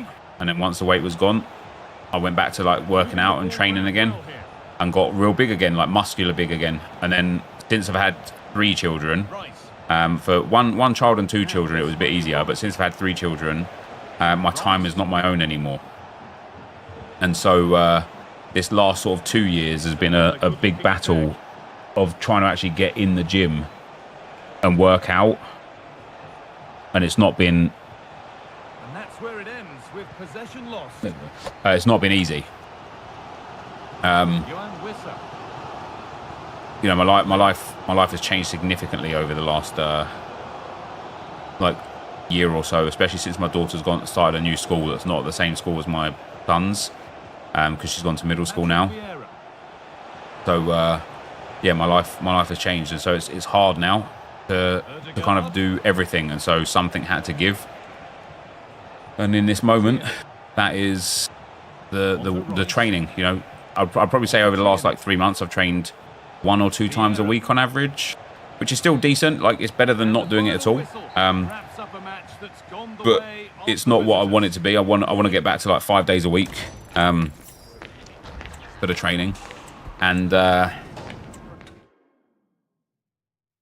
the walking again. Like once the weather gets a bit nicer, I'll get back to walking for an hour every morning with the weighted vest, because I shredded weight then as well. So if I start doing that, the walking with the vest as well whilst fasting, I probably won't walk with the vest whilst I'm fasting. But the whole point of me like actually trying to lose weight is because I want to start building muscle again, and I don't want to start building muscle until my body weight and the rest of like myself is in like a good position, because I know that once I get down to where I want to be in terms of like weight wise and stuff, I will just be able to manage my like kind of like weight balance at that point. By if I overeat for a week or 2, I could just fast for a day, you know, 2 days a week for a week or 2, and like burn that weight back off, and it'll be a lot easier to manage. But not that I'm in like bad shape or anything, don't get me wrong. I'm not like sitting here like with my pants like halfway down my butt crack because I can't do my belt up or anything. I've just got a bit of bloatedness, like a bit of a bloated gut because of overeating and over-consuming, and just a little bit of fat loss to get off around. Probably about nothing crazy. Probably about 5 pounds. 5 pounds of like fat loss is what I'll be looking for now. How much have I lost fasting so far? So I don't care to weigh myself. I don't know many people that kind of do it like I do it, because I know like a lot of people really like to track it, and I'm somebody who loves tracking stats and seeing progress and stuff like that. But for me, like how I look and how I feel about how I look is more important than what I weigh. And that kind of feeling came from when I was training a lot and putting on a lot of muscle mass, and I just kept getting heavier and heavier and heavier because, you know, muscle weighs a lot. And so I just stopped weighing myself because I was like, I don't give a shit how much I weigh. I care about how I look. And so that's, yeah, the mirror look, exactly, J1. And so that's what I'm kind of like working towards now. Like once I get the mirror look that I want in terms of like the kind of midsection of my body, then I'll start going back into hard training again. But the thing about fasting, like, right, the thing about training is you spend if you go to a gym, maybe 5, 10, 15, 20 minutes, get into the gym and then the same journey home, then when you're in the gym, it's like, you know, maybe 30 to 60 minutes training, warming down, getting changed, showering. And it's like, it can be like a 2-hour ordeal altogether. The same with like when I'm walking. When I go on these hour-long walks, it's an hour walk and then I'm drenched with sweat by the end of it. So then it's like having a shower, getting changed, like having a second shower of the day, getting changed, and the time that comes with that ends up taking about like 90 minutes or, you know, maybe even like 100 minutes to get through it. And it's the same with like when you're on the Peloton or when you're like running or something like that. The time it takes is a lot. The thing about fasting is it's not something that you have to go and do. You actually have to not do something. So you actually have more time in your day because you're not eating, which is quite hilarious. And that's like one of the other things that I like about fasting is I could do it without like, I don't have to try to do it. It's no effort. It's like no effort at all. I've done the exact same. Probably lost 30 pounds since August. Don't know for sure, but I know I now use 32 jeans. Let's go, dude. Used to be 34. Said that one pant size is about 7 to 8 kilos. Oh, that's nice. I'm about to hit the gym and it's 2 hours of my day. Yeah, and I look forward to getting back to that. But I just don't have the time to put 1 or 2 hours a day into the gym at the moment. I mean, I do, but other things would have to be sacrificed. Like, for example, like I wouldn't be able to stream. I'd probably have to drop one of the RTGs to start training again. Like, as sad as it is. And so there's, you know, you just got to, I don't know, difficult. Lost 6 stone in a year. Let's go, dude. Have you ever got any nutritional deficiencies from not eating? Nope.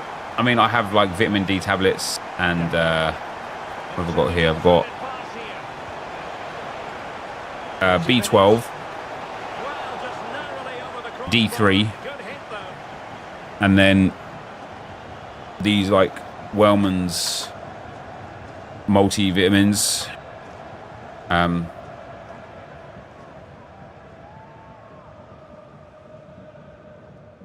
You do walking with a weighted vest when fasting, and how far are you walking? So I walk about 4 miles when I walk with a weighted vest.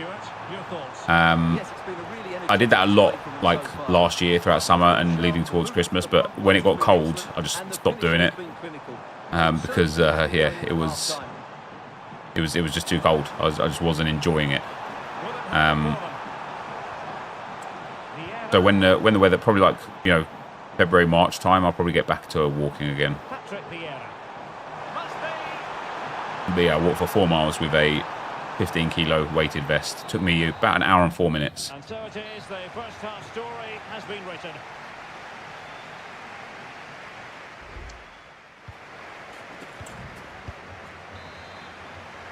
The ball moving again, and the pendulum has already swung. I mean, something really helped me. Last year I was about 22 stone, and about 6 months later I run a half marathon. Nice. Getting into the mindset is the hardest, but once you're in the rhythm, it's the most addicting. Yeah, 100%. 100%. On to Tierney. Martin Ødegaard. Find you get tired with the vest, so you don't really notice it. Sweat a lot with it. I would say I don't really notice it. Like, they recommend that when you get a weighted vest, you start with like the lowest weight. So the one that I've got is 15 kilos, but you can take 12 of the kilos out. They're like little 1 kilo sandbags. And so the first walk I did was just with the vest. And I was like, what the fuck is this? Like, I might as well not even, you know what I mean? I might as well not even have it on. It like didn't feel like anything. So then I just put like for the next walk a few more, and literally every day I just kept piling it on until it got up to the 15 kilos. And even then, like I feel like I could probably go up to like 20 kilos or whatever, but it was a nice happy medium. And yeah, it wasn't hard. Once you get into like I have a really addictive personality, right? And like I said, like when I do something, I'm either in it like 100% or just not at all.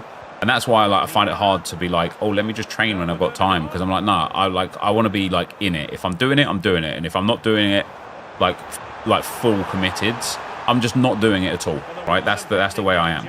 Good defending. So when it got to like walking with the weighted vest, one of the things that I really enjoyed from just walking, now I was walking like reasonably fast. It wasn't like, but you know, that like competitive walkers and stuff where they're like walking whilst wiggling their hips and stuff, and it's just like, mate, at that point you might as well fucking run. Like with what you're doing there, you might as well be a runner rather than a walker.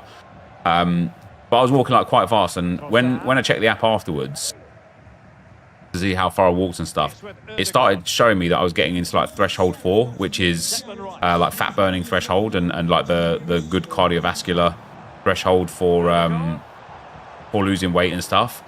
And I was like, damn, I did not know you could get there walking, because when I'm on the Peloton and I'm absolutely smashing my face off on the Peloton, I struggle to get into threshold 4. So just continuously walking was mad that I got into threshold 4 for that weight loss.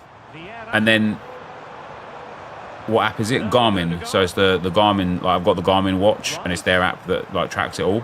And then when it comes to actually walking with the weight, like I walk the same route every day, and I like compartmentalize it, and it just gets really easy to have a small goal.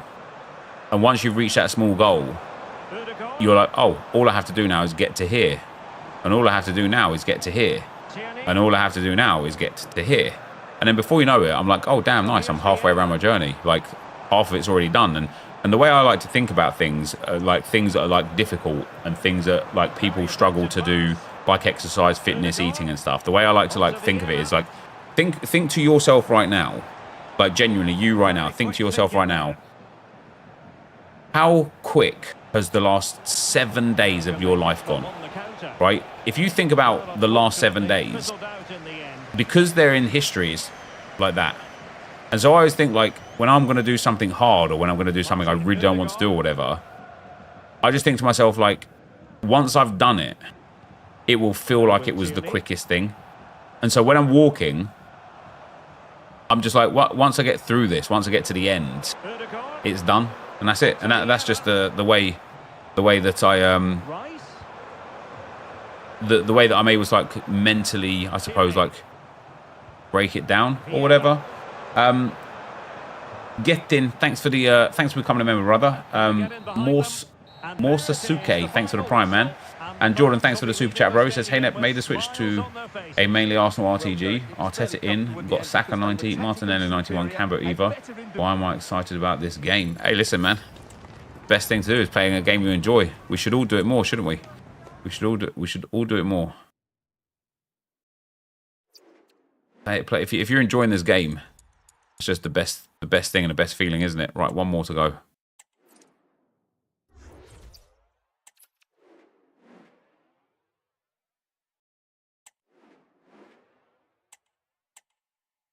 Our brains respond to hard things the way that makes us enjoy life more. So the more hard things you do. Yeah, I saw something like that the other few weeks ago. Where it's like when you keep giving your brain positive dopamine hits, Welcome everyone on a perfect night for football with the it needs like you have to come down, and so your brain brings you down. But if you constantly do things you don't want to do, and that can be something as like as meaningless as like putting the washing out, or putting the trash out or whatever. It's something that you don't want to do.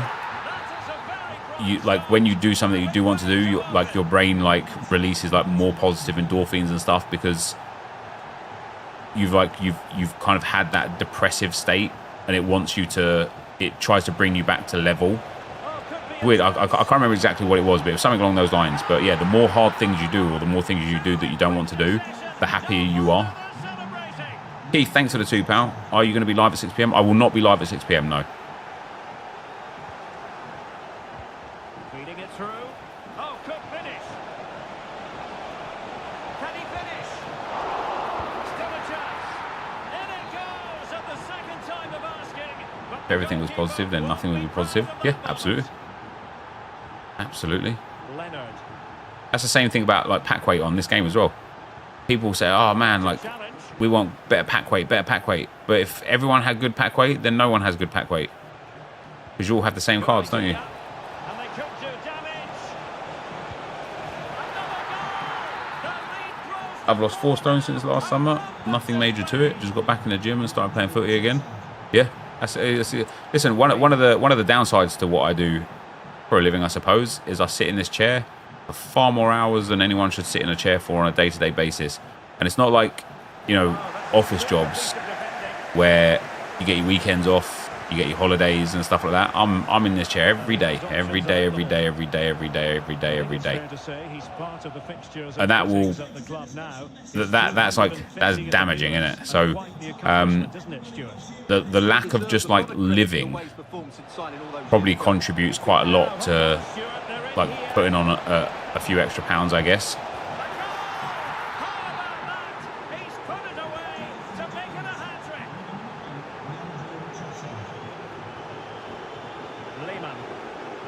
Everyone thinks when you go on a weight loss journey you have to speed run it. In reality, you just do a bit every day, you'll be sound. Yeah, I agree. I also think like there's this unrealistic reality of what a normal body looks like, and that is, you know, we saw a lot. Well, I saw a lot of it when I was a kid. Like a lot of the newspaper articles or things that I'd listen to, TV shows that I'd watch, would be about like these women's magazines setting unrealistic beauty standards. And it's the same now with social media. You go to like any like social media page of like a model or an athlete or I don't know, like an OnlyFans girl or something, right? And not only have they got like the perfect lighting and they're able to dedicate their life to getting their body to look like that, but they're also like massively edited photos. Yeah, they're all airbrushed. They've all had like their blemishes taken away. They've all had like the things that they don't like about themselves removed.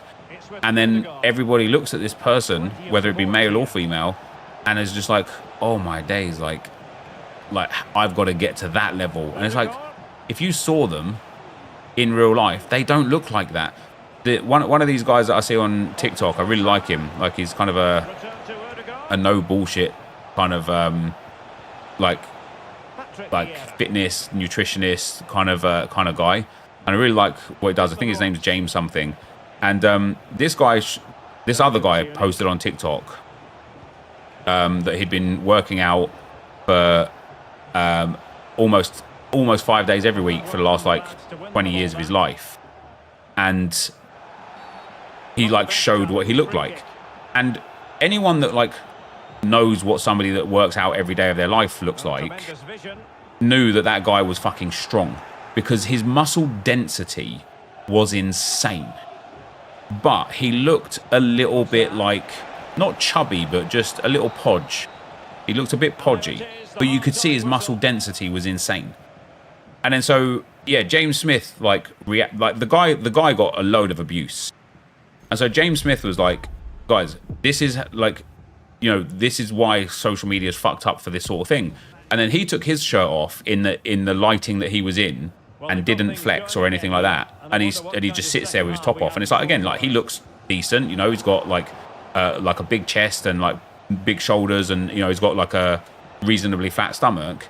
But then he was like, but now look, and he moved the light above his head, tensed his six-pack in his chest, and he looks fucking shredded. And it's like, he's like, look, this is me. And he just kept changing the lighting, and you're like, that's insane that somebody can look so wildly different based on the light and whether or not you tensed or not. And so then he's like, then when you see people's like pictures on social media and they're tensing in the perfect lighting and they've like bronzed themselves or tanned themselves, and they've probably just come off of an absolute session where they're pumped and ripped. And it's like, that's not a reality of what somebody looks like, right? And it's just, when it comes to like what the guy said about like, you know, the weight loss journey is like, over, you know, not something we have to speed run. I just think in general, like what people expect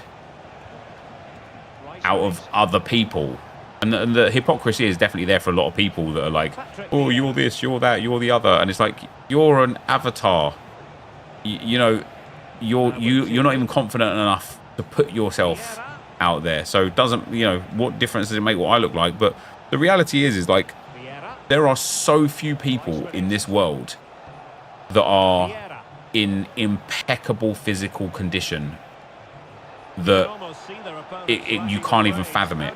And then for the most of the people that you see that you're like, oh my days, they're jacked or whatever, they're probably on drugs. They're probably on steroids. I'm not saying they definitely are, because lots of people are natural and do it like, you know, do it naturally and stuff. But what people got to remember is like these people that they see on social media that are in like this perfect shape or whatever. Not only are their pictures curated for that audience, but their bodies and their lifestyles are all curated for that as well. If my job was looking good on Instagram, and I earned loads of money from that, or looking good on OnlyFans, or looking good on TikTok or whatever, and that was how I was generating my revenue, then guess bloody what? All day, every day, I would be working towards that goal, right? I would train 2 times a day. My food would be correct. My mind would be correct, because that is what it was. So that, like, you know, these people are making a living off of looking this way and being this way. And so that allows them to continue being that way. For people in the real world, and whether or not you maybe like to consider myself in the real world or not, I suppose that's your own prerogative. But for people in the real world who have got kids and responsibilities and, you know, partners and jobs where they've got insane levels of stress, it's absolutely okay if you don't have a fucking 50-pack and you're not shredded to the nines dating the new top model. It's genuinely okay. Like, that's not a reality. That is the abnormality rather than the reality. And it's going to be a goal kick here. And they're making a change.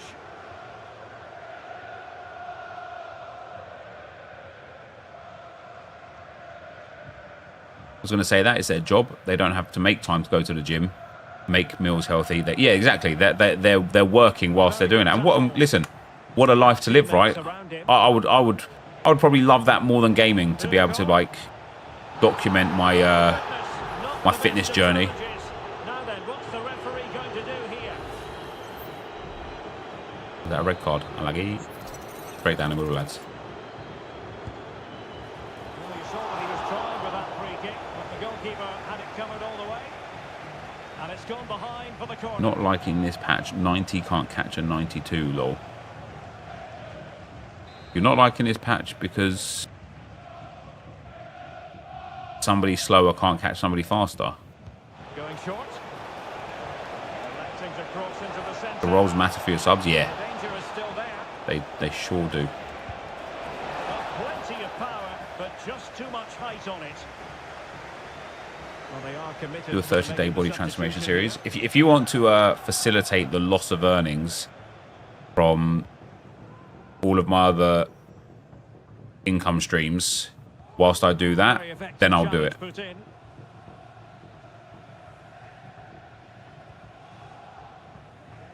If you don't want to, though, then I'm not doing it. Tierney. And that is that. The referee blows his whistle for full time. I work from my bedroom as a journalist, 40 hours a week in this chair, then playing games, probably spend 14 hours a day in this chair. I feel that without fail. I can already feel it having an impact on my back and my posture. Yeah, but Edsy, posture for me is the fucking worst, man. Like, my posture is like for me to sit up straight or stand up straight, I have to like put effort into like straighten my back. I could, again, another one of those things where I'm like, once I get ahead and once I get on top and once I sort myself out, once I figure this out, figure that out, I'm really going to work on my stretching and stuff. And then you just don't, do you? You know, one of the hardest things about trying to change your routine is actually changing your routine. Actually implementing something new into your routine is incredibly difficult.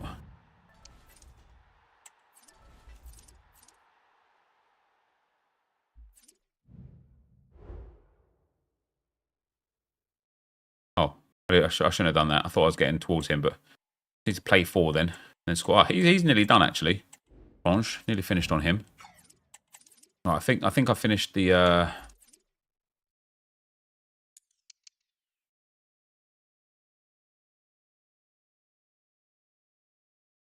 Why didn't anyone remind me? We just sat there and played 4 fucking games of squad battles. You pricks. I blame you lot, I do.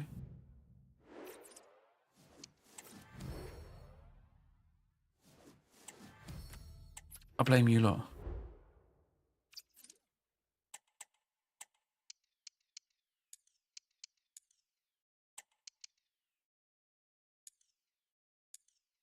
That's your faults. That is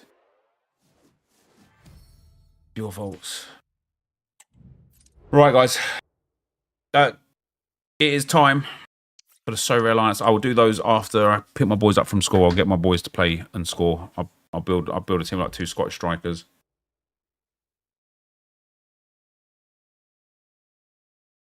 People who work from home don't understand the effects of it mentally either. You lose all social skills. Mate, when I was running pubs, my social skills were phenomenal. I could talk to anyone. I could talk with anyone. I would, like, even sometimes like the journey home from like pub to home, like on the tube for an hour, I'd end up just talking to people there. Like it was so easy for me to like communicate with people because I'm in this bubble now, and all I do is sit at this desk and do what I do. When people ask me, "Oh, so what did you get up to?" Then I'm like, I didn't do anything. Like I have nothing to say to people. Nothing productive to talk about. Like it's really difficult to talk to somebody who's not in this world now, because all I do is this world, and it's like, you don't want to hear me waffling on about this crap all day. Maybe I should take some like social skill lessons. Maybe I should go back to school and improve my social skills.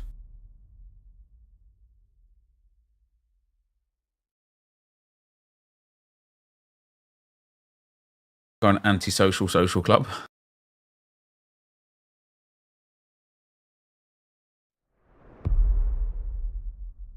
How many non-creative content creator pals do I go to a pub with, etc.? None, mate. Like a lot of the friends that I had through content creation, I was able to like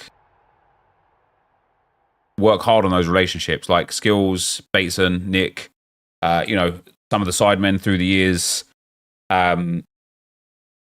like just a lot of the people that I used to game with a lot, like Fangs or Tobias or whatever. A lot of those people that I used to like game with, it was really easy to kind of maintain those relationships and those friendships because I didn't have kids and I didn't work quote unquote as much as I do now. Now I put a lot of hours into this industry every day, whereas before I didn't. So I used to like get up in the morning and just get into a Discord call or a Skype call with like Marshall and Bateson and Gonth and people like that, and just sit there talking to them all day. So it was really easy, right? Then streaming deals came around and kids came around. When the streaming deals came around, people used to sit on stream by themselves instead of sitting in calls with people.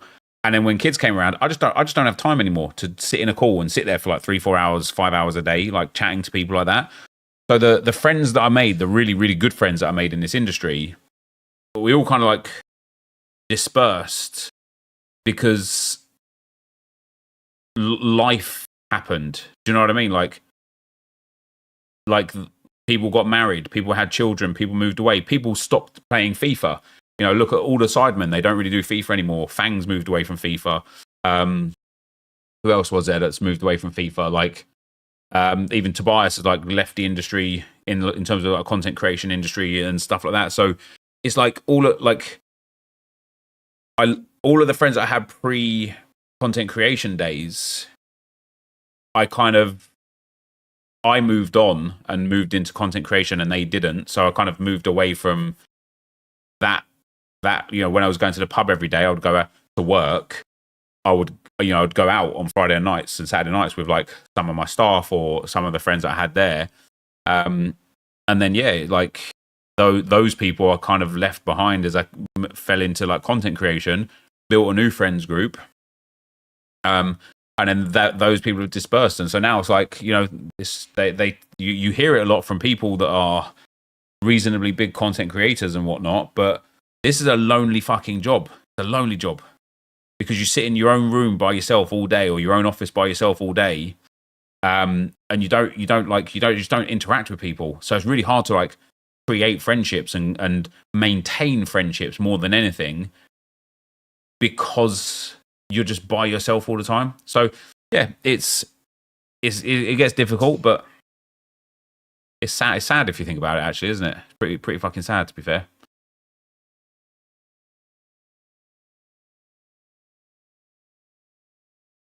Would ever create content outside of video games? Oh, I would eventually, but if I'm being just brutally honest with everyone, I just make too much money from this, man. Like for me to walk away from it, I just make too much money. I've managed to provide for my family, like not just my wife and my children, but my extended family in ways that I just never thought I would be able to. And I don't have it in me to be selfish enough to just walk away from what I'm able to earn in this industry right now. Touch wood, it continues. To just try something new. I just don't have it in me. So until the amount of money that I make from this industry depletes significantly, you won't really see me try anything else.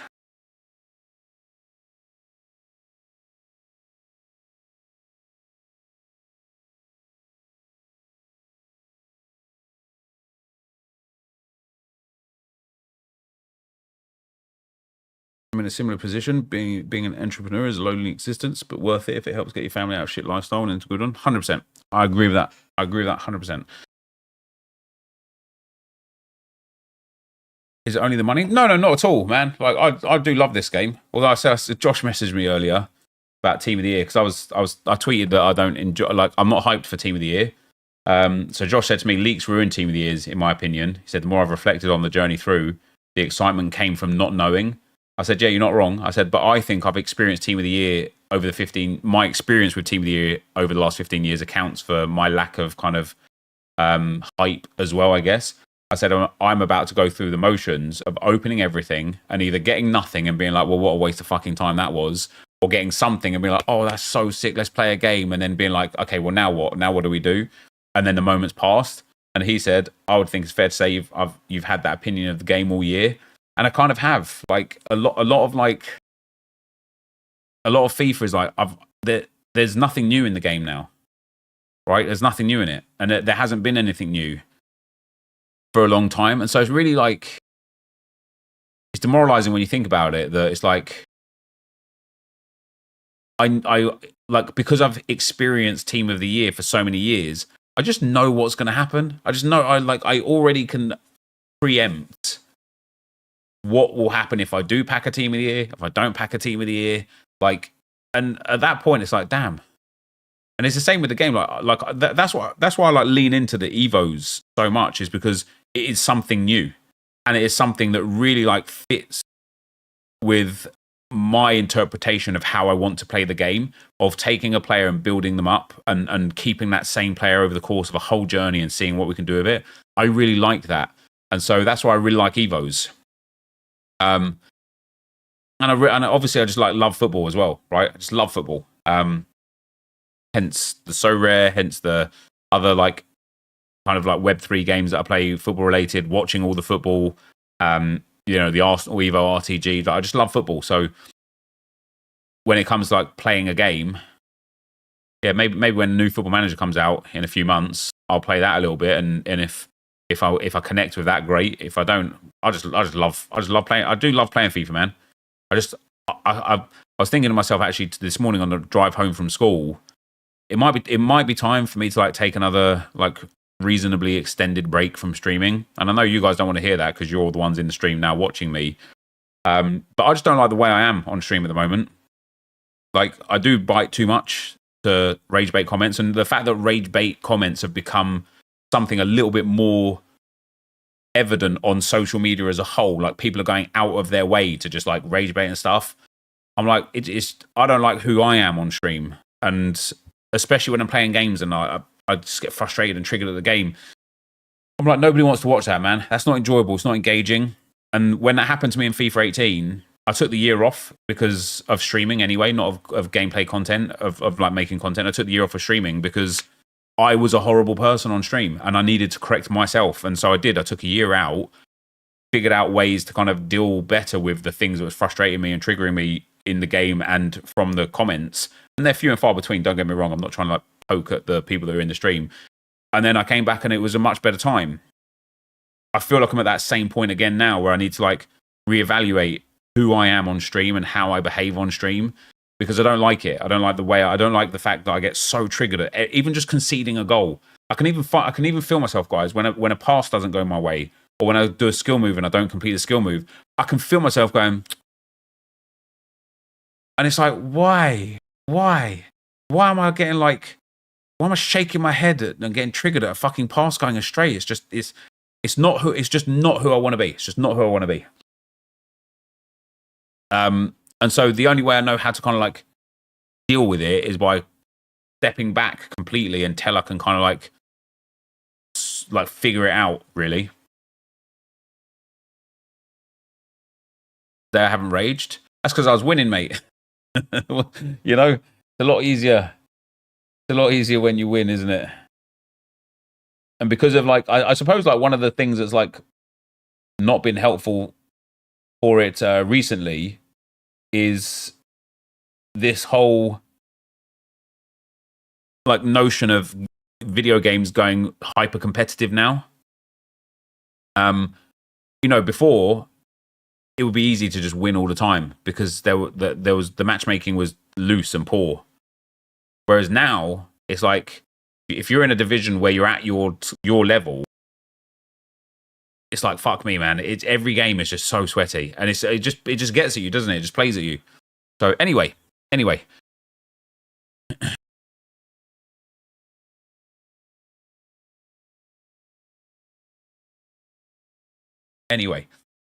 Right. I have already like built some lineups, but I want to rebuild them now that hopefully we've got some news out and stuff. Let's go to add new draft. What day is it? Friday morning.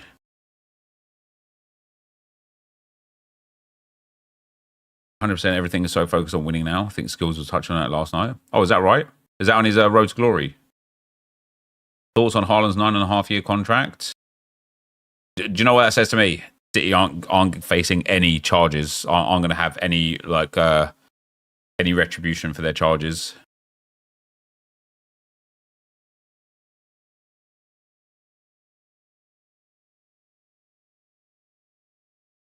Right.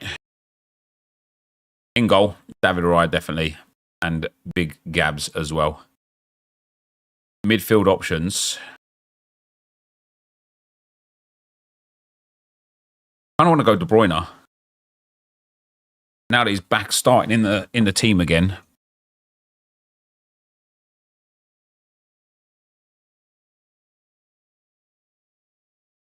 Just listed a Christmas Guardiola. Didn't realise it relegated whatever lineup is in. Yeah, that's tough.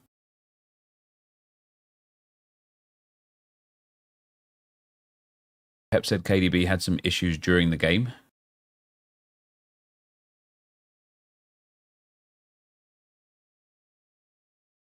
Is that right?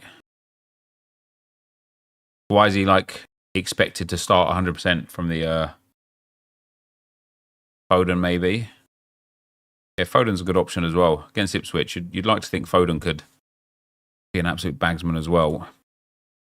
And then I'm going to be putting Erling Haaland up front against Ipswich, and either Cole Palmer at home to Wolves or Mohamed Salah away to Brentford.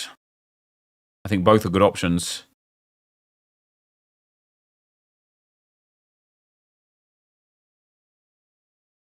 Oh, they both got insane like L5s and L15s as well. Didn't get a notification it was live yet. A lot of people didn't today.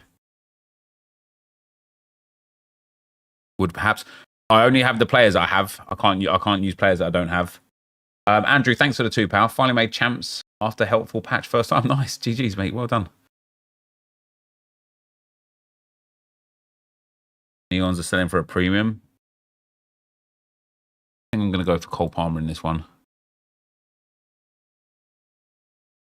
Oh, if De Bruyne plays, though, I just think De Bruyne is a better option.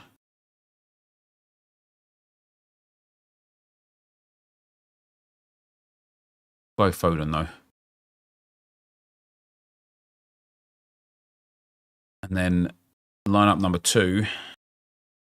We're going to go with Alisson and Trent. I think I'm going to go for a full Liverpool setup here. Alisson, Trent, Ødegaard, Salah. Oh no, we use the other Salah. and Virgilius van Dijk. Oh, do I actually want to use like Liverpool defenders?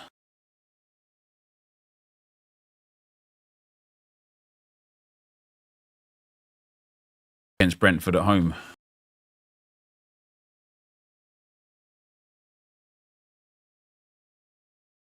Oh, if Liverpool slap though, easy, isn't it?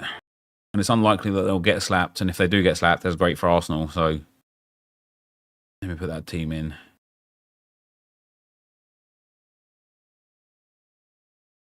And then I'm going to do La Liga in season next.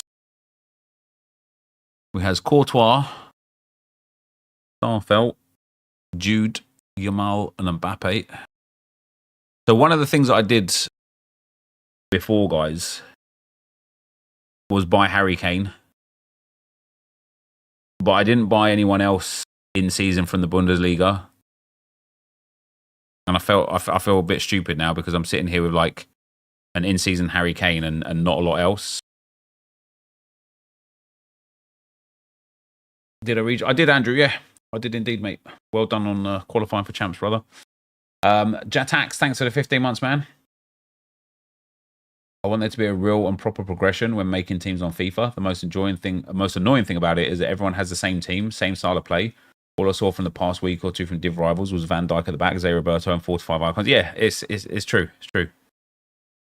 Yeah, I saw that, Julie, with 4 players as well. Well done.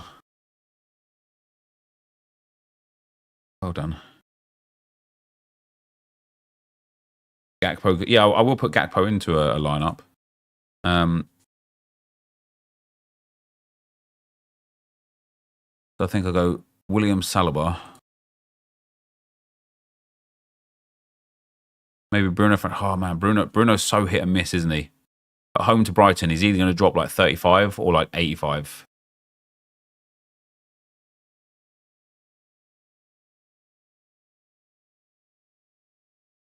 You hate the lack of variety in attack more personally. I don't know if I want to put Declan Rice in here.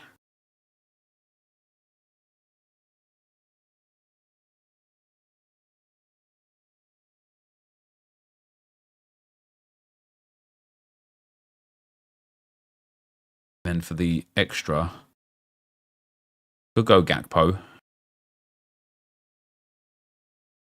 Havertz, Bruno. Could go Son, actually. Son against Everton could be a pretty good matchup. Oh, what's happened to Ousmane Dembele? Is he injured or something? He was 100% like an hour ago. Having a double forward is a bit risky, but we'll go for Son. And then I think I'm going to go for Alisson in goal. I don't want to put all defensive stacks together. He's most likely out. What happened to him, Roja? This is a good team. Kane and Son could both easily bag 2 or 3 decisives. So could Declan Rice with good AA. It's a bit of a shame because it's like almost like, why wouldn't I put that in Premier League? Viral syndrome. Jesus. Viral syndrome.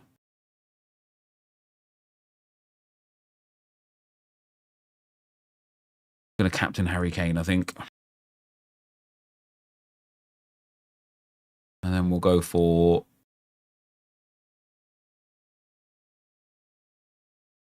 Camp Classic.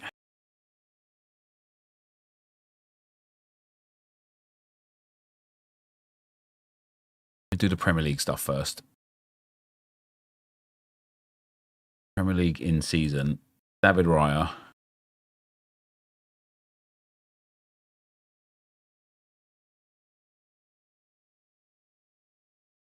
Gabriel Magalhaes. Salah is inevitable. I agree with you.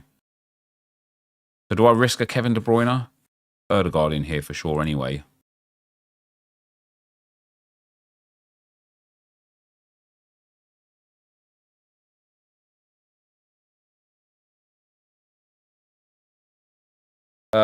Bog. Thanks for the tier 1, brother. Curious to know as to how long it takes to get burnt out from playing games. Play FIFA every day and I'm starstruck as how you're not burnt out yet. I go through it. Salah has been poor recently. Yeah, you're right. 51, 77, 92, 85, 100 in his last 5. That's bad.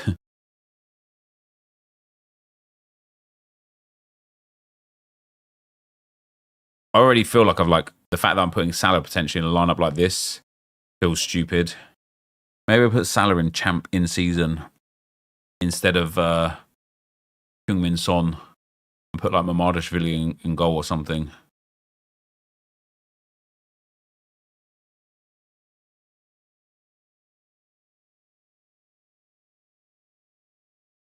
See, I want to use De Bruyne, but if he's not going to play,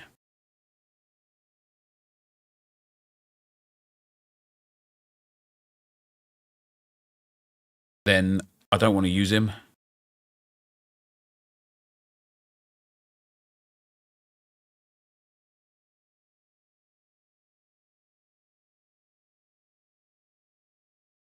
I don't know what to do. I almost want to restart my lineups again.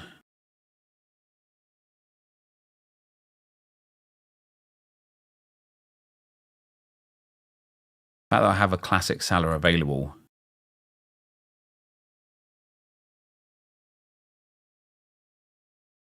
Put him into the other. Oh, this is in season. Oh, never mind.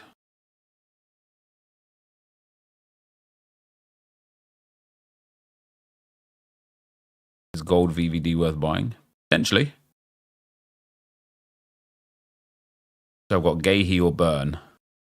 Burn at home to Bournemouth alike. Bernardo Silva, Lewis Skelly, or Tonali.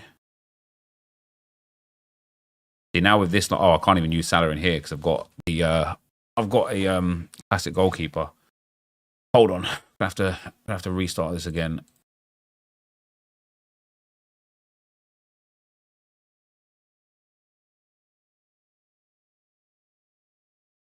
No, not Monday. Friday. Burn is having a great... Yeah, but Burn's scoring really well. Let me focus on my Premier League. Everything Premier League first. Let me just complete all my Premier League lineups with the best options. So Raya and Gabriel I still like. Definitely like the idea still of Foden. And then Haaland and Palmer. That's a really nice lineup. I'm actually going to captain Foden, I think. Premier League in season 2. He's going to be Alisson in goal with Trent. This is going to be our reasonably heavy Liverpool-themed team with Odegaard alongside, and then Virgil van Dijk.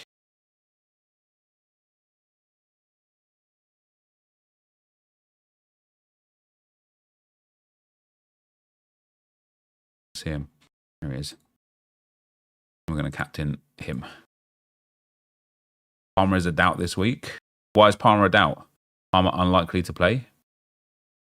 How so?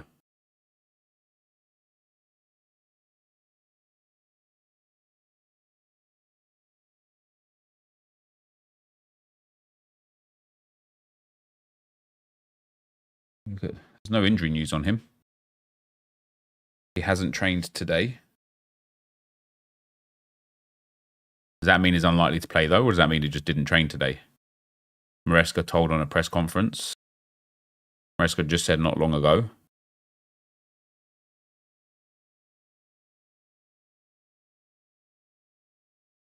He said that he's going to be a doubt and hasn't trained. Is that right?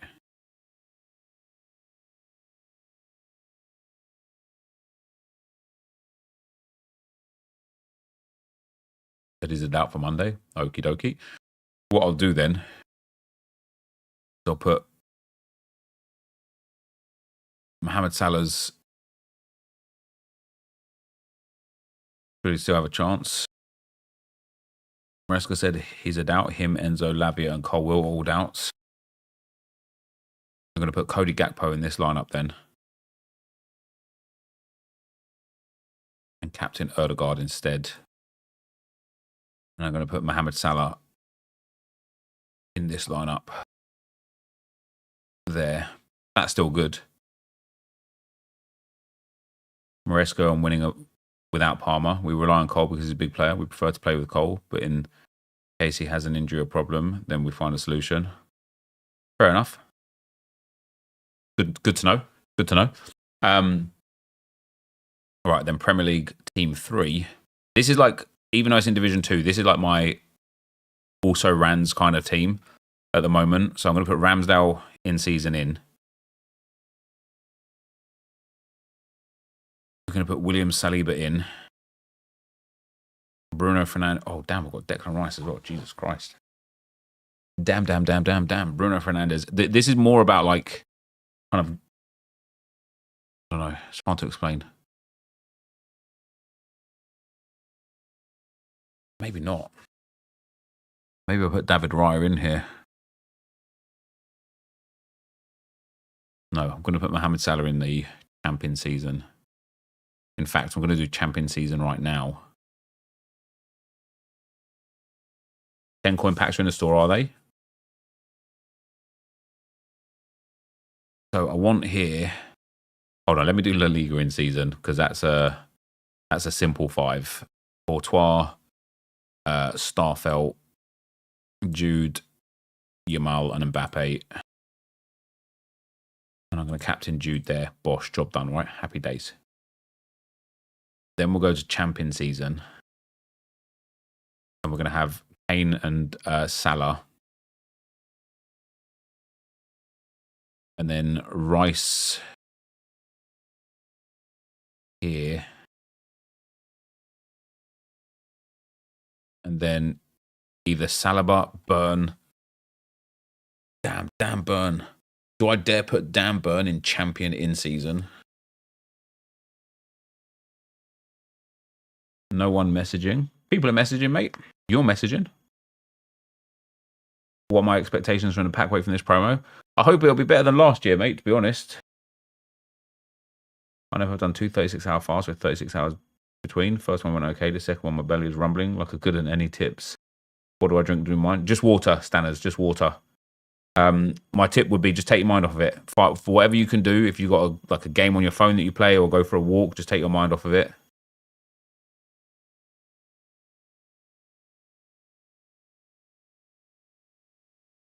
See, at this point, I'm looking at this and I'm like, if I put Dan Burn in here, and then for a goalkeeper, my only options are either Mamadashvili, Carl Hein, or Aaron Ramsdale, unless I... Do I put Salah Classic in? I do, don't I, in Classic?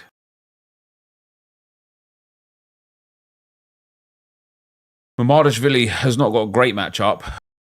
Carl Hein has got a very good matchup. He's had some big peaks as well this season. Going to have to be that, isn't it? Unless I go for a classic goalkeeper. Put Alisson in. Or David Raya in. And then use Salah in Premier League Classic. And put Saliba or Bruno or Son in here. See, I think Son against Everton has got a good chance of scoring. See that, and then I look at this lineup and I think, well, why the bloody hell wouldn't I just play that in Premier League?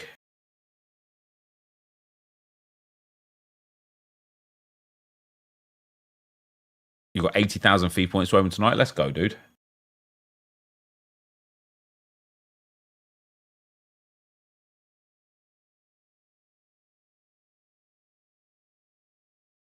Hardest game to call is Arsenal versus Villa.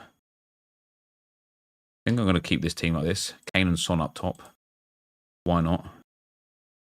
Right, that's that in. Now we're going to do our first Premier League Classic team. And that's going to be Alisson. Vardiol probably, yes. Kevin De Bruyne are really not going to start.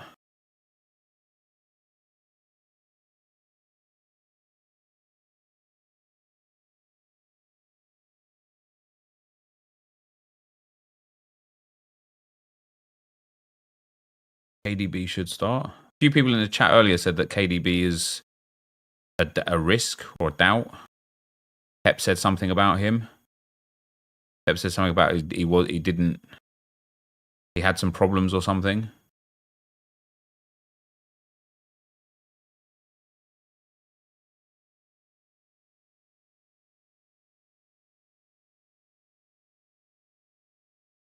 $500 USD he is capping.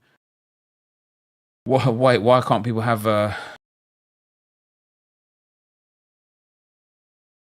This is only like Premier League Division 2, but if I put him in and he doesn't play, I'm going to be fucking livid.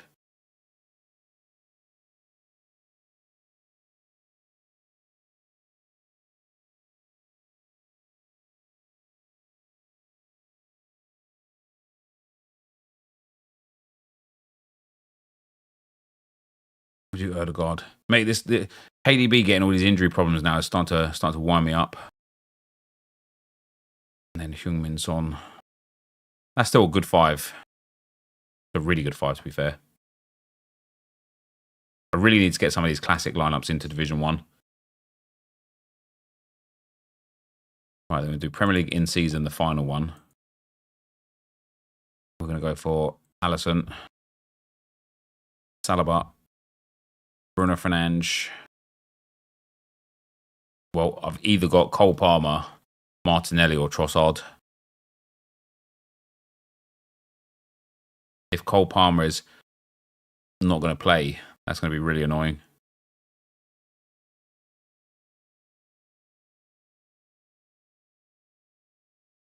No notification say I went live. Yeah, I think Trossard's the... I think Trossard and Martinelli will both start against Villa. I think Sterling is not going to start. And then my extra is going to either be Havertz, Gahey, Timber, Silva, Martinelli, Lewis Skelly, Tonali. Oh, what about Smith Rowe? Damn, man. Smith Rowe was like killing it when he started at Fulham. Since he got that little injury, he's just not been doing it after that, has he? But they've got Leicester. Can I use a MAD? I don't have a MAD, no. Pep hasn't spoken on De Bruyne in his press conference.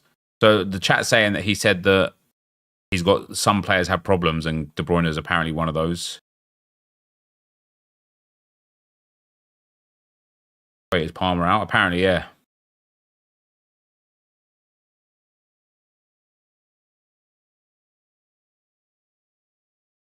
I wouldn't go Alisson. He's been really poor recently. I'm going to go Alisson, but thank you.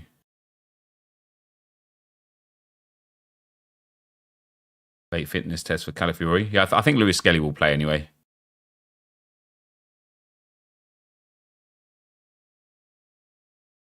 We've got Tonali, who doesn't really hit big scores.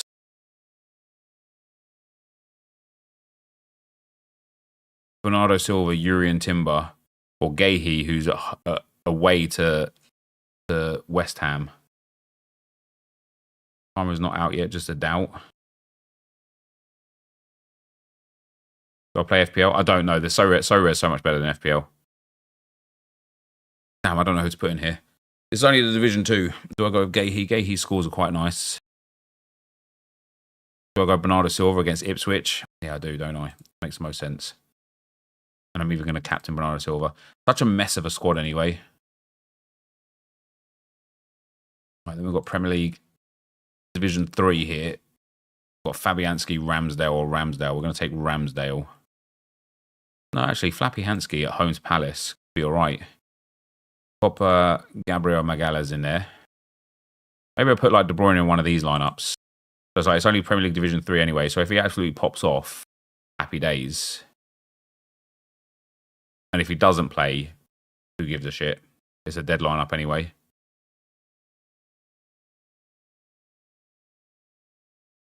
Maybe I'll put Cole Palmer in this one as well and just like take both the injury risks together. It's so rare free. You can play for free. It's a lot more enjoyable if you buy cards, but you can play for free.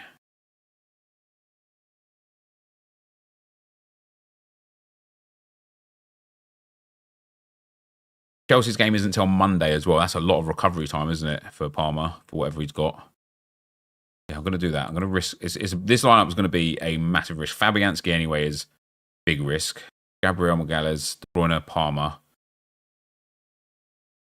And I'll pop a Yuri and Timber in here as well. Or in a Kanji. Or could go Ake as well, actually. Ake against Ipswich. I like it. I'm going to captain Kevin. Do you make any money off Surrey? You can. You can indeed. And then Premier League Classic. Another Division 3 team. So we'll go for Ramsdale's Classic here. We'll go for Saliba on this one. We'll go for De Bruyne again. We'll go for Martinelli on... No, Trossard on this one. I'm going to put Ødegaard with it. So mostly Arsenal line up with Ramsdale and De Bruyne.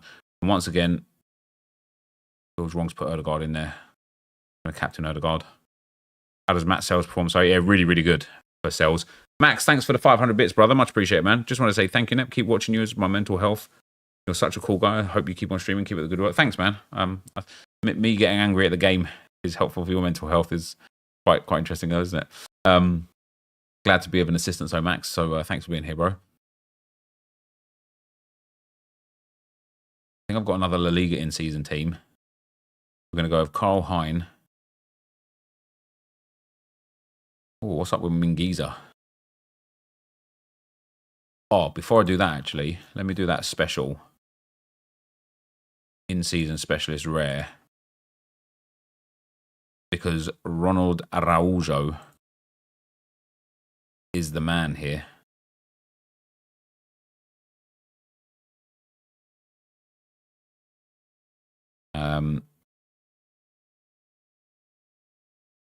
No, this reward pool's shit anyway, isn't it? I'm going to be putting Ronald Araujo in there. Right, challenging season. Palmer won't play on Monday. Like 100% confirmed won't play.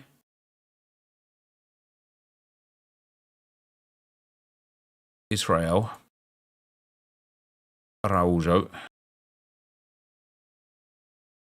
Fabio Vieira, who's now apparently going to start. Tell me about Gyökeres, guys. I've seen a lot of people say that he's a risk for this week and that he got an injury in training. Wrong Araujo. No, that's the right one in this one. It ain't confirmed, but he's missed training a few. So he didn't train today, was the news, Drogba. So if it isn't confirmed, how can you be so confident to say Palmer won't play on Monday?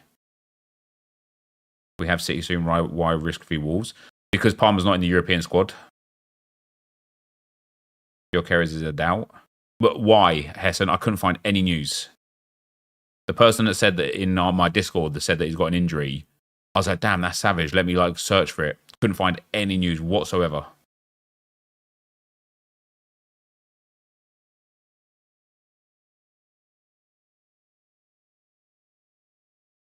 Fine's had a good season. Might be on number 2 next season.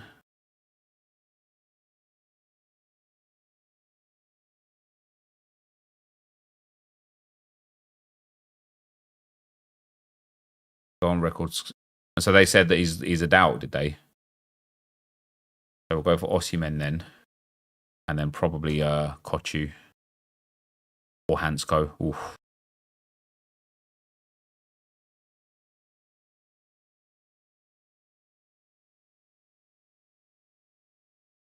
BBC says a doubt. Coach said it was questionable until game time. All right. As long as Fabio Vieira actually starts and plays, that's a decent team.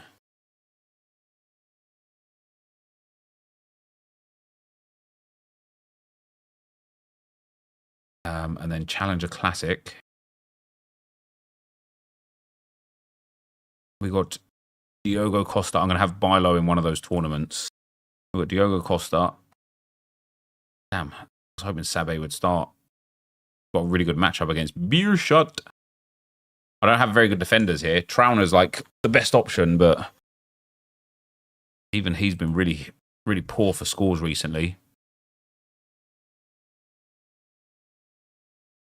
Pop in Erkan Koçu, Igor Paichau, and then either Fabio Vieira, Szymanski.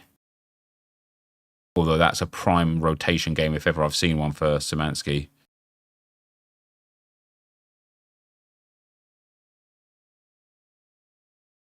or Santiago Jimenez, who's actually been balling since he's come back, hasn't he?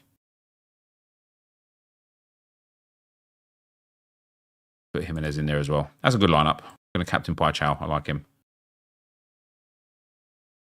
Bruges have Juventus in the midweek. They could rotate.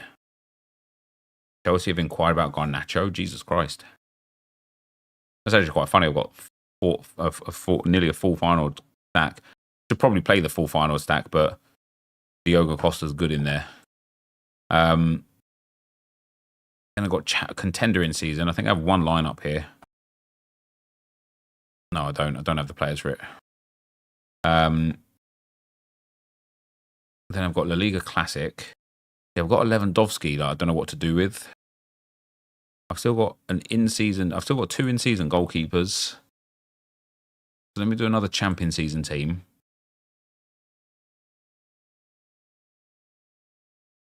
Still got 3 in-season goalkeepers.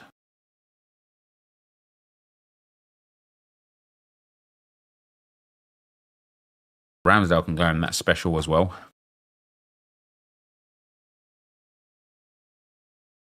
I don't know what that actually means. Put Wellenroy, sorry, not Wellenroy. I can put Bilo in Challenger Classic. All the keepers, yeah. If I put Bilo in Challenger Classic, I can then use, I could just have a full final stack there. I can then use Diogo Costa in the special weekly as a goalkeeper, but a classic option. I'm going to be able to do a La Liga Classic with Carl Hein and Owono, although Owono's under 23, I believe, isn't he? Who do we want to go? Blind is good. Lokonga is good. Against each other, mind you, but still. Lewandowski. Would rather put him in something else. Danny Raba's got no chance. Lucas Vasquez is in season. Isn't Bamba going to MLS? Huh. You want to Bamba? See, now I look at this team and I'm like, all these options are shit. There's no point even putting this team out. I might as well do it in Champ Classic. Got a Division 1 Champ Classic team as well. So Carl Hein.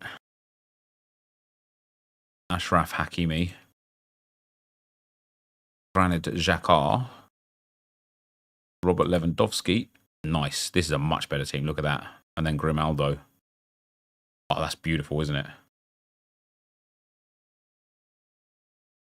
Honourable mentions out today? I don't think so. Next week, I think.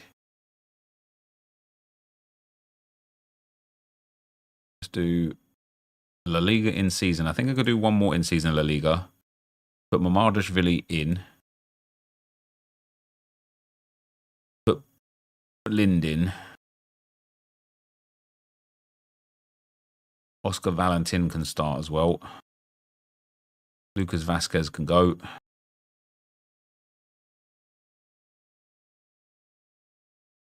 And then Fran Beltran or Carlos Dominguez. Let's use a defender. We're going to captain Blind. It's a pretty poor squad, but if it pops off, happy days. And then if we do another champion season team, we will use... Damn, I've still got 2 in-season goalkeepers. I will use Ramsdale in that special weekly.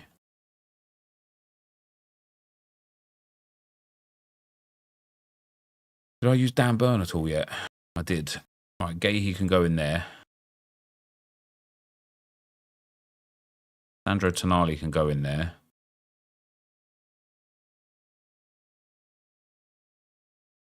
Ousmane Dembele is going to be out, isn't he? Araujo's got a good matchup. Caramo.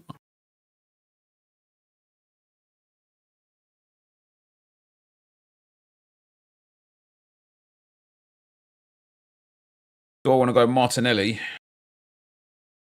as my forward? I will.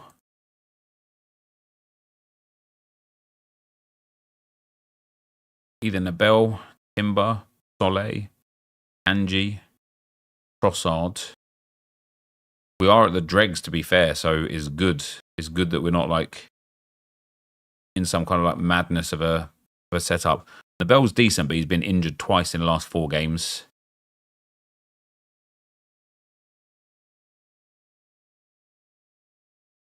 I guess against Ipswich, Akanji's got to be the play there, hasn't he? I'm actually going to captain him as well. For Ramsdale, should have had a clean sheet last night, but they fell apart. Yeah, it's tough on it. It was pretty tough. Then under 23, I think I can field an under 23 team now because I've got a Wano in there. Got Yuri and Timber. Nabel, Delorge, Nipa, or Lewis Skelly. And that'd be nice to win something in under 23 with him, wouldn't it? Let's put Lewis Skelly in. Kathleen's on fire at the moment, but he's got a really tough game against RZ Alkmaar. So we'll go with Gabriel Martinelli. Can I field a full under 23 Arsenal setup? I can't, can I? I'm 1 short. Yeah, Jota's injured. How mad is that?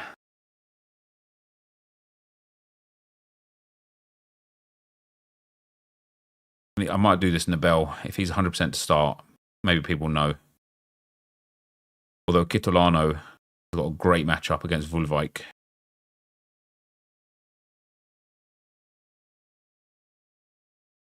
Ruben Sanchez is okay. Kathleen is okay. Iqbal, tough game. Christensen, tough game. I don't know where that guy's under 23. Getrauda is injured.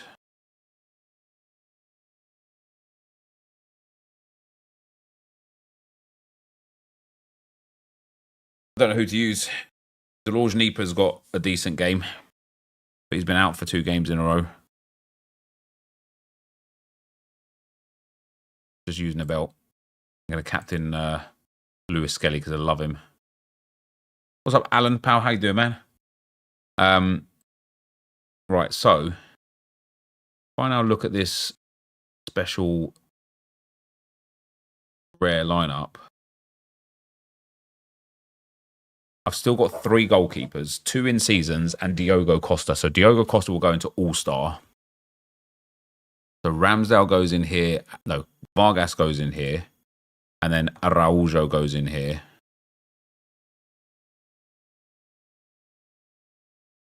And then, so I'm allowed 2 players over 60. They've all got to be in season now. Of the options that are there, we'll certainly use Kai Havertz in here. And then I can get 2 players over 60. So, yeah, Gyökeres is now coming down and expected to be out. Dries Mertens is 50-50 to start against Hatayspor. Any Galatasaray experts here know about Dries Mertens? I've got Kathleen that I could use. A Jerk that I could use. Iglesias that I could use. He will start. You reckon Mertens will start, do you? I don't mind risking him in a lineup like this anyway. Then my last option.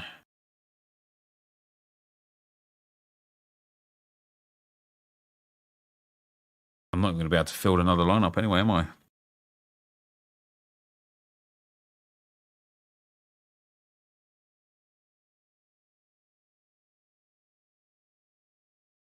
Just don't have any quality whatsoever.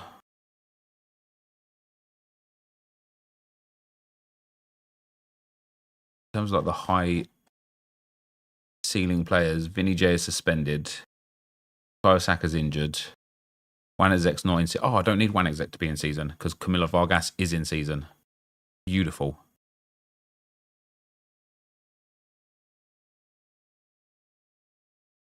And then for the in-season specialist team 2, we'll have Ramsdale.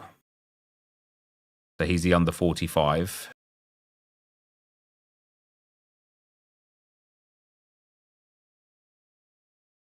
Those Jeremiah St. Just. Oh, Gonzalo Ignacio is expected to be back, is he? That's fascinating. Maybe I'll risk him then. Has he been training? Did he play a cup game?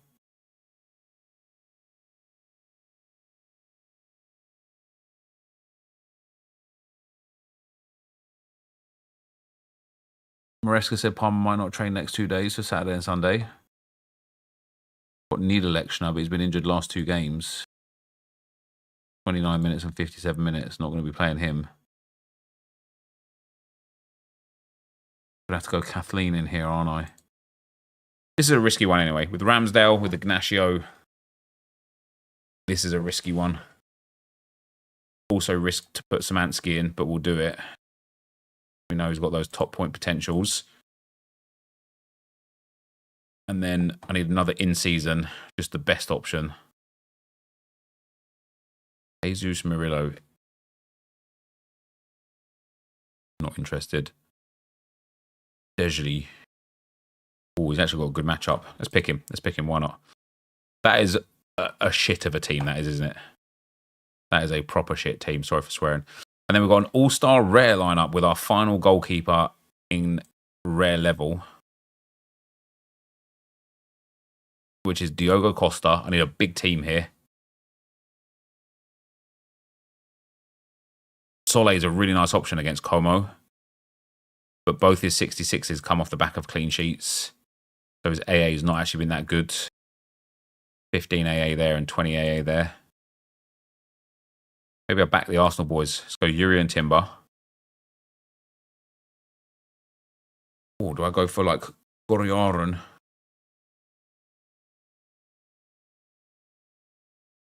They play against Heracles, who've been struggling this season. Utrecht has been playing well last couple of games if you don't count the red card.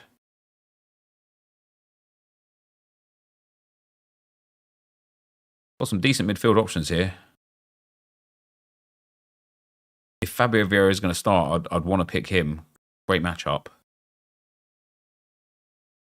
And then I've got either David Neres as an okay option, but Idrissi and Brunetta are the better options here. I'm going to go with Idrissi. I might even go, like, now my last options here is either going to be Goriaran, who's been popping off this season. That's November. December. That's January. Nice nice setup. Or we could go with Jesse Benet, not really interested. Or we could go with Juan Brunetta, who had a big chance miss last game. Got a great matchup against Mazzeltan. Vieira has been terrible for Porto. Don't put him in. I mean, that's literally just not true. I'm going to captain Idrissi on this. You can see by his scores. You got an assist there. Just AA there. You got a goal there. Got a goal there. Just AA there. Porto have been struggling a bit, but he's doing good. Mora starts over him. We will see. We will see. All right, that is all of my rares done. I don't know if it's the right setup. It feels right. Did Arsenal sell Vieira or is he on loan? He's on loan, Vieira, yeah.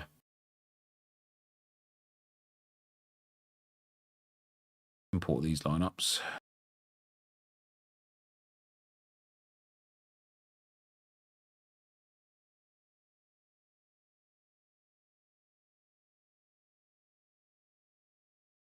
Loading. Right, that's that done. Now we just got to do the limiteds. And then we are Gucci. I just want to get the... Yeah, so this lineup I want to stay the same. I don't know if this Neon Limited tournament is worth it, really. It is, isn't it? $3,000 first place is so nice. And this team could win first place. I want to make sure that I've got those players in here. I only have one Neon Limited lineup, though. I really feel like I should have two, so maybe I should focus on those Neon Limited lineups first. Because those prize pools are really, really tidy, aren't they?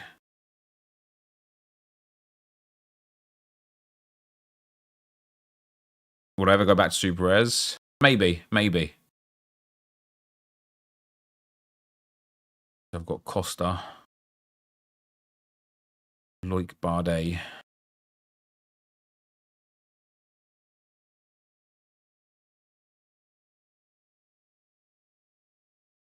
He feels a bit of a waste.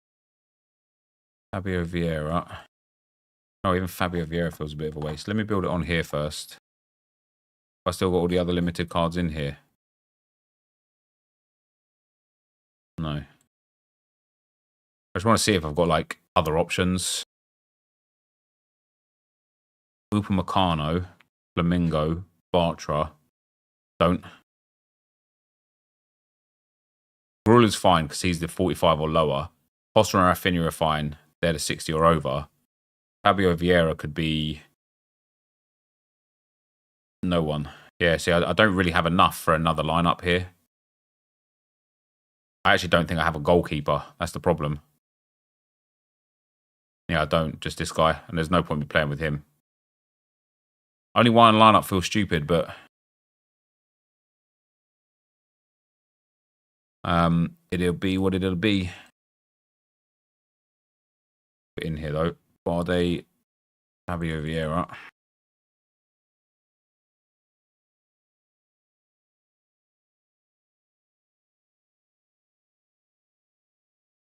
Rafinha. I'm starting to wonder if Fabio Vieira isn't the right option for something like this because I don't want to waste these players if Fabio Vieira's on the bench.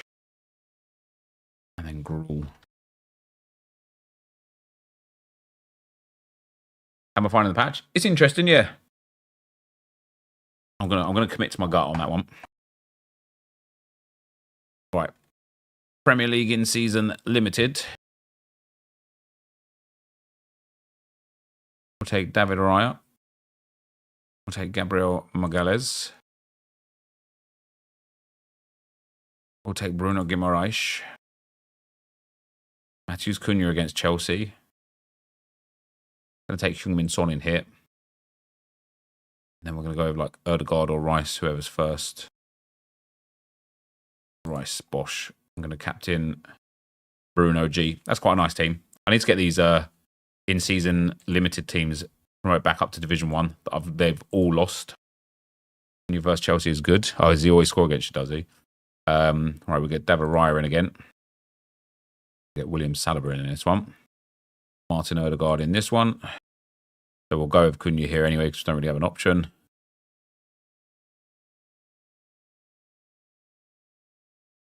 And either Kai, Timber, Martinelli, Trossard, or Lewis Skelly.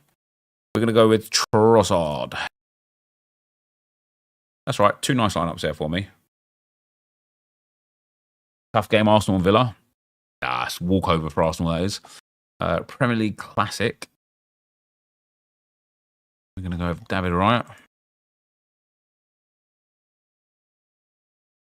Gabriel Magalhães. Martin Ødegaard and Declan Rice. And we'll go with Gabriel Martinelli in this one. We'll oh, not this version. We'll hedge our bets. Maybe Flamengo from PSV. His L15 was too high. I couldn't use him.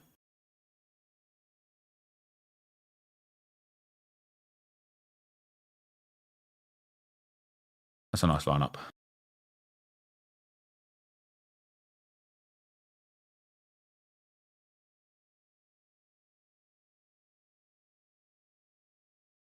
Three Aaron Ramsdales otherwise. So we'll pop him in though. We'll have William Saliba. We'll pop Kai Havertz in. No, I'm going to put Lewis Skelly in. And Martinelli in.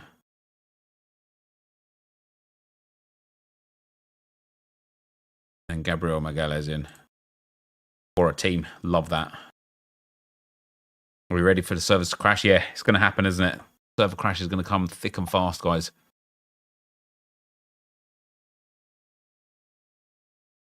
Premier League in season. This is going to be a literal piece of shit team.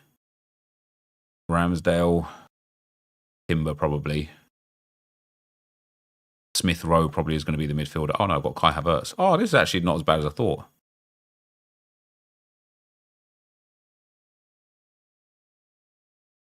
Damn, that's all right. I'll even put a classic Ramsdale in there and save an in-season for Champion Europe.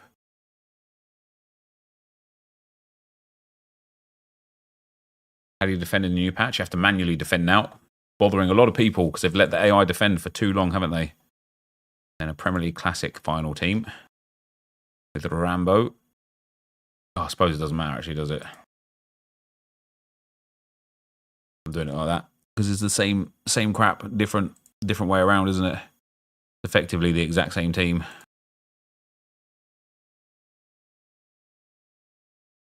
If Arsenal pop off, I'm just winning everything.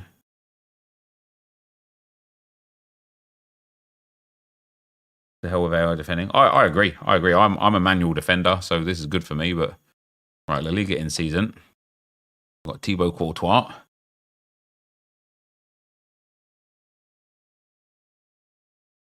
Oh, Rudiger. Yeah, Rudiger. I think this is going to be a Real Madrid stack for the first one. Jude, Lamine, and Mbappe. Or do I go for a little split? Go for Lamine and Lewa together with Rudiger, Bellingham, and Courtois. What do I put? No, I want to put Bellingham and Mbappe together. So let's go Valverde, Lamine, and Lewa. Oh, I like that. But then should I put Koundé in with those? I like that. Either way, it's only Division 2. Did I see the Mbappe goal yesterday? Yeah, it feels like he's like finally like settled into that team now. And then we've got either Gaza or Carl Hein. Jules Koundé, Jude Bellingham, Kylian killing them with a million Mbappe. And then, guys, I've either got like a Clement Lenglet against Lejanes or like an Aurelien Chouameni against Las Palmas or Pedri against Getafe. Got some nice La Liga limited options here. I don't know why Krejci is a AA, but Ben White's nearly fit.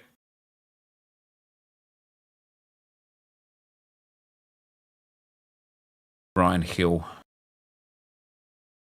I'm leaning towards Lenglet, to be fair. He's got a cracking matchup, and his scores are really good since he's been back at Atletico Madrid. And it'll be a nice little differential. But also, I don't want to not use Chouameni, but I think I'm going to have to. Let's go Lenglet, Captain Bellingham there. That's a nice team. He's been out of training with the flu, but if you did pick him for that other lineup. Yeah, he was in like the worst lineup anyway, so if he's out, then he's out. La Liga Classic. Got a Carl Hein. Oh, I suppose I could just do another La Liga in season. Pop Carl Hein in here. Put Krejci in since he's like suggested highly. Put Chouameni in as well, I guess. With Brian Hill. And Arnau Martinez. Mark Bartra. He was 100% to play the last game and he didn't. Pedri. Go Bartra. It's only Division 3, that one anyway, so more about getting it promoted than anything else. And then La Liga Classic. We can still field a La Liga Classic team or two. I'm just going to have to be wary about Champ Classic or Champ in general.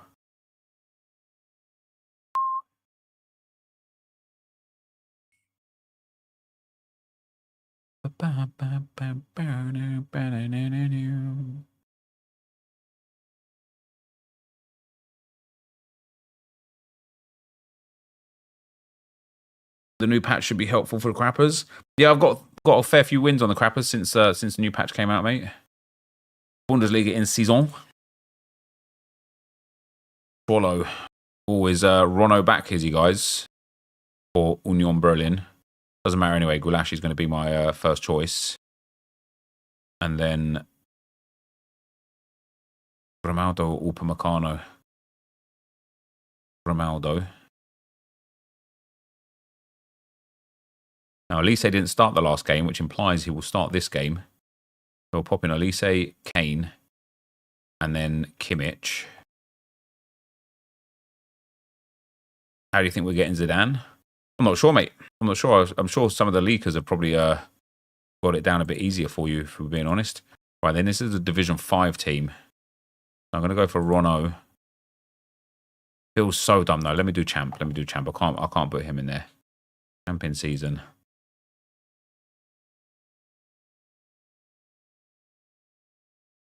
Who have we got? Larsonnier. He's a decent goalkeeper, is Larsonnier too, so that's good. Upamecano, love that. Florian Wirtz. Need him to start picking it up a bit. Oh, I have a like alarming lack of quality forwards in Champ Europe. Who's going to be my extra?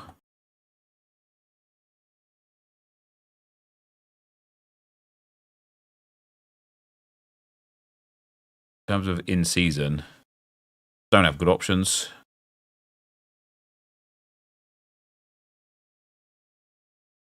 David Lopez or Donny van de Beek.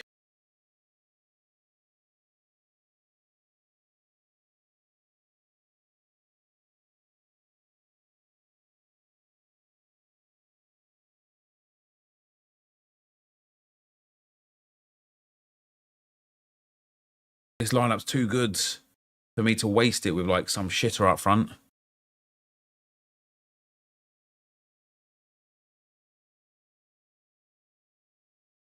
Best in Isaac. His price is too high at the moment. I'm going to have to go for Trossard or Laborde. Now, Laborde's been decent, but they've got a tough game coming up. 2 goals for him there, a goal there, and a goal there. I'm going to go Trossard. Is a yellow, red card below player's name a card type indicator? Yeah, so the red ones are rares. So you can like, the yellow is like the lowest version of cards, then red, then blue, then black. When you're playing the yellow tournaments, you can put like the above card types in there, so I can use the rares in here. Let's go for Arnau Martinez.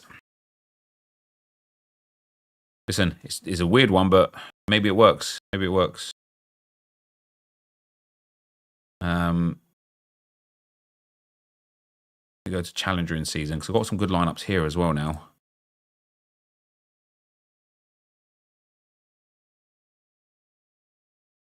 We've got Boscagli and Flamingo.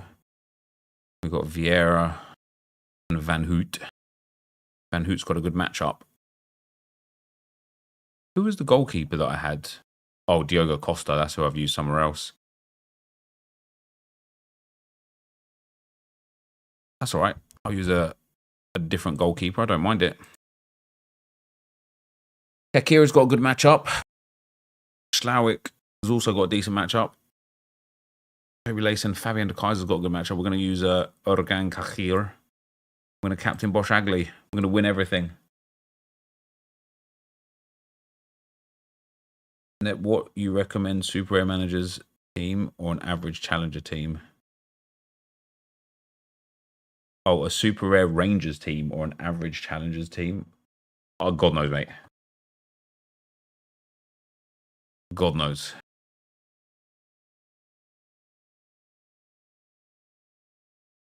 Will I be live for content? No, I will not. Schlawick.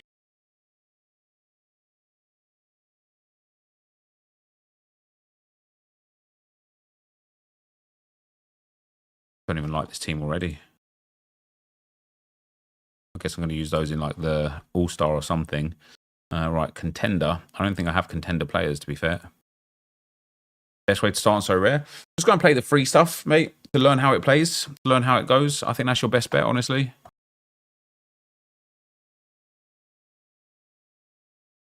Milo Vargas in season. Why didn't he show up in the special weekly as an in season? Oh, because he's not. It's not about being in season, is it?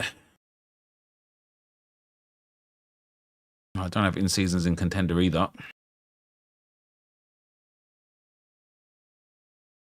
There's a lot of like free stuff. Also, go and watch content as well. Just go and like Google content. There's a lot of good content creators out there.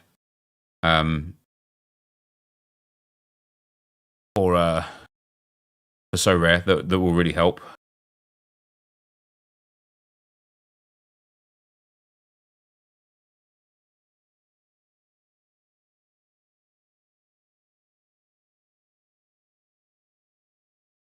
Jesus Christ, my contender division is going to be full of fucking rare cards and super rare cards.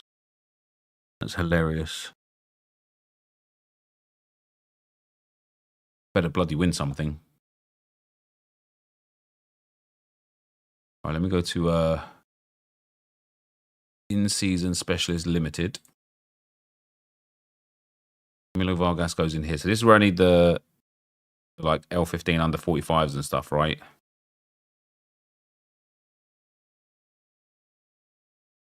David Lopez in there.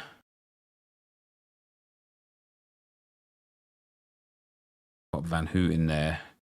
So I can get away now with, I need one under 45.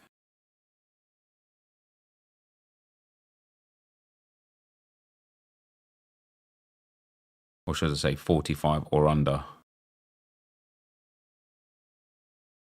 Abel Ruiz, 40 and projected to start. Duca. Damn, that's an interesting one. Where the hell did he come from?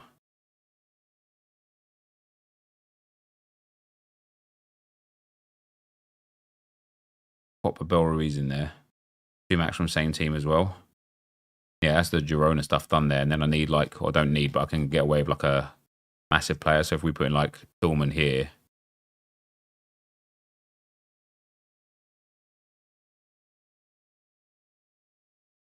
And then in-season specialist team 2, man, the limited teams. I'm very tempted to just get out of limited at contender level. Like it's just a waste.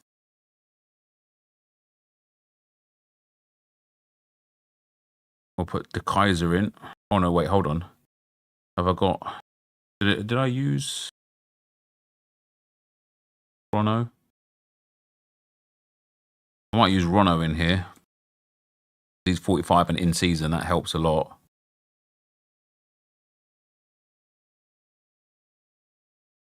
Use Val. Put Granit Xhaka in there as well. Galeno can go in there. Oh, this is an alright team, to be fair. It's a shame I can't use Luke de Jong in these. I need another in-season player now. Ito? Yeah, that's good. Did I get many rewards from midweek? No. 10 boxes and £50 of cash. Just an unlucky week for me on this one. This is tough. You know, captain on 100, De Bruyne on 96. To be away from hard reward there is tough. I also got Ramsdale let me down massively. I was really high in this one before Ramsdale conceded all those goals. Olise not starting was a bit of a pain. And on this one, Ederson not starting was a bit of a pain. Yeah, just didn't get it right. Just didn't get the lineups right. Sometimes I really think I've got like a great lineup, and then it underperforms, and then I'm like, maybe I should just do more of that whole like random, just like let me test some stuff out and that, you know. All right, All-Star. It's going to be interesting because I'm going to have loads of goalkeepers here. Yeah, look how many goalkeepers I've got. But hilariously, I don't have the players go with the goalkeepers. Put Ron Robert in. Let's see what kind of players we're not putting elsewhere. See, defenders as well I'm all right with. We put Frimpong in there. Drop a Fabio Vieira or 3 in. Oh, Nico Gonzalez is cooking right now. Luke de Jong can go in as well. And Fabio Vieira probably as well.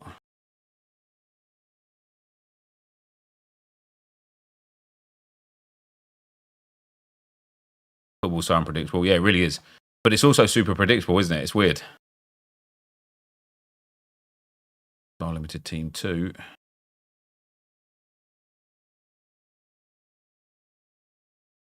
Yeah, that is mad how many goalkeepers I've got left.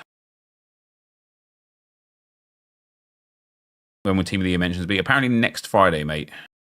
I'm going to put Di Lorenzo in there, even against Atalanta. It's a tough game, but still use him anyway. Pop another Fabio Vieira and Luke de Jong pairing in here.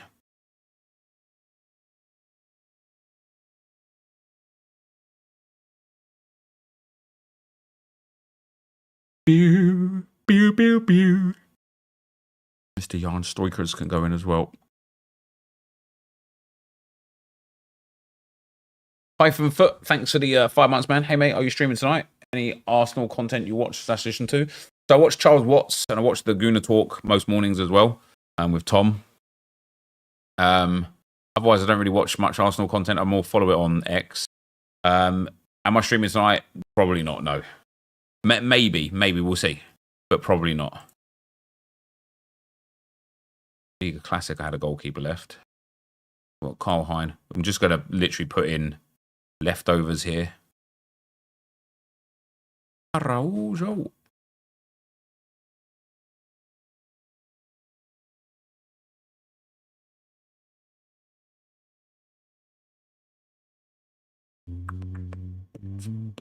And if it does something, then it does something. And if it doesn't really matter, does it? It's not like we could have done anything else with these players anyway. Am I opening everything or waiting for next week? Yeah, I'm going to open everything. Especially if the icons are in packs like has been predicted. We've got... Yeah, did I use... What's his name? Frederick Rono, no. What Rono? He's for Bundesliga. Got Urvain Diouf. We pop him in. Don't know if I've got enough in-seasons here. Thanks, babe. Especially for Division 2. I don't really want to put them in. I've got a worse division to put these in. Division 3.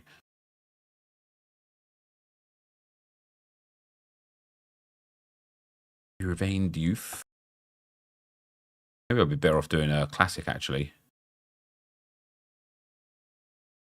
I don't have a Champ Classic limited lineup. Odds on percentage change the entire team out. Yeah, like it's guaranteed that the percentages will change when the entire team is out because the pool of players has changed. So it is like literally like a formality that the percentages will change.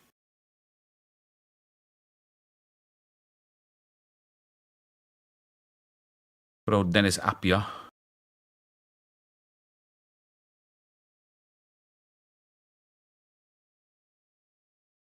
I'll go with Højbjerg. Laborde, Trossard. Daily play objective tonight for the second Evo. Yes, I haven't even started the first Evo yet.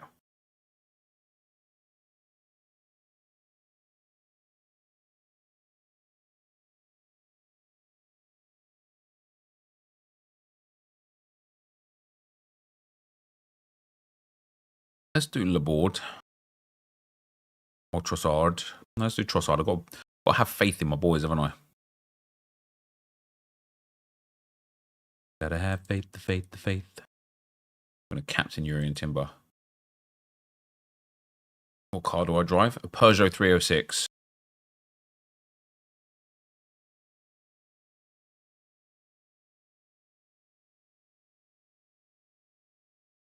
Then we've got Challenger Classic, Contender Classic. I know I had like 6 goalkeepers here. We've got Vargas and Heel. Put in yeah, Newman can go in. Jesse Benet can go in. Amarilla. Is this the way to Amarilla? Where I picked that car from? That's the car I drive, mate. What's wrong with driving a Peugeot 306, pal? Do I have to sit in the back seat? Doesn't have a back seat. The box with wheels.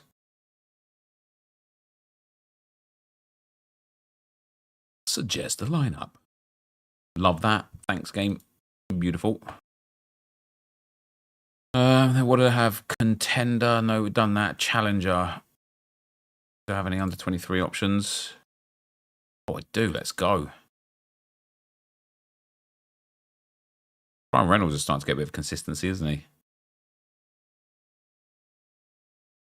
Pop Delors Gnieper in. Javi expected to start. Javi. Let's pop Javi in there. Surely Gonçalo Ramos has got a higher chance of starting if Dembele's out. Dango Otara's okay, but tough game against Newcastle. I'm going to go for Ramos under the understanding that he will start because Dembele isn't.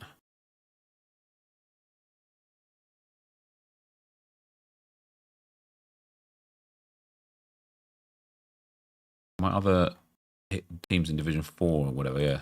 See, this one here, if I just do suggest a lineup, we just get opportunities now, don't we? No goalkeeper. It's like worst case scenario, it's a bit of XP for these guys. Best case scenario, somehow scrape a box from a 4-man lineup, you know? Same with that there. Zidane's stats confirmed 0 playstyle pluses. He has acrobatic playstyle plus. What is spreading fake news for? Why is spreading fake news? All right, let me export those teams. And that is the Sorare lineups done. I just need to do training lineups.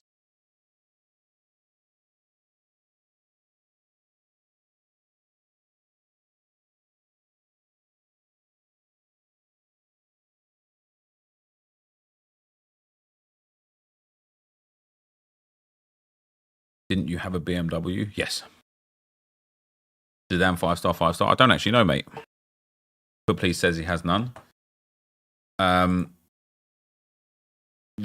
Zidane that I see is from Donk, and he has got acrobatic stats with official stats.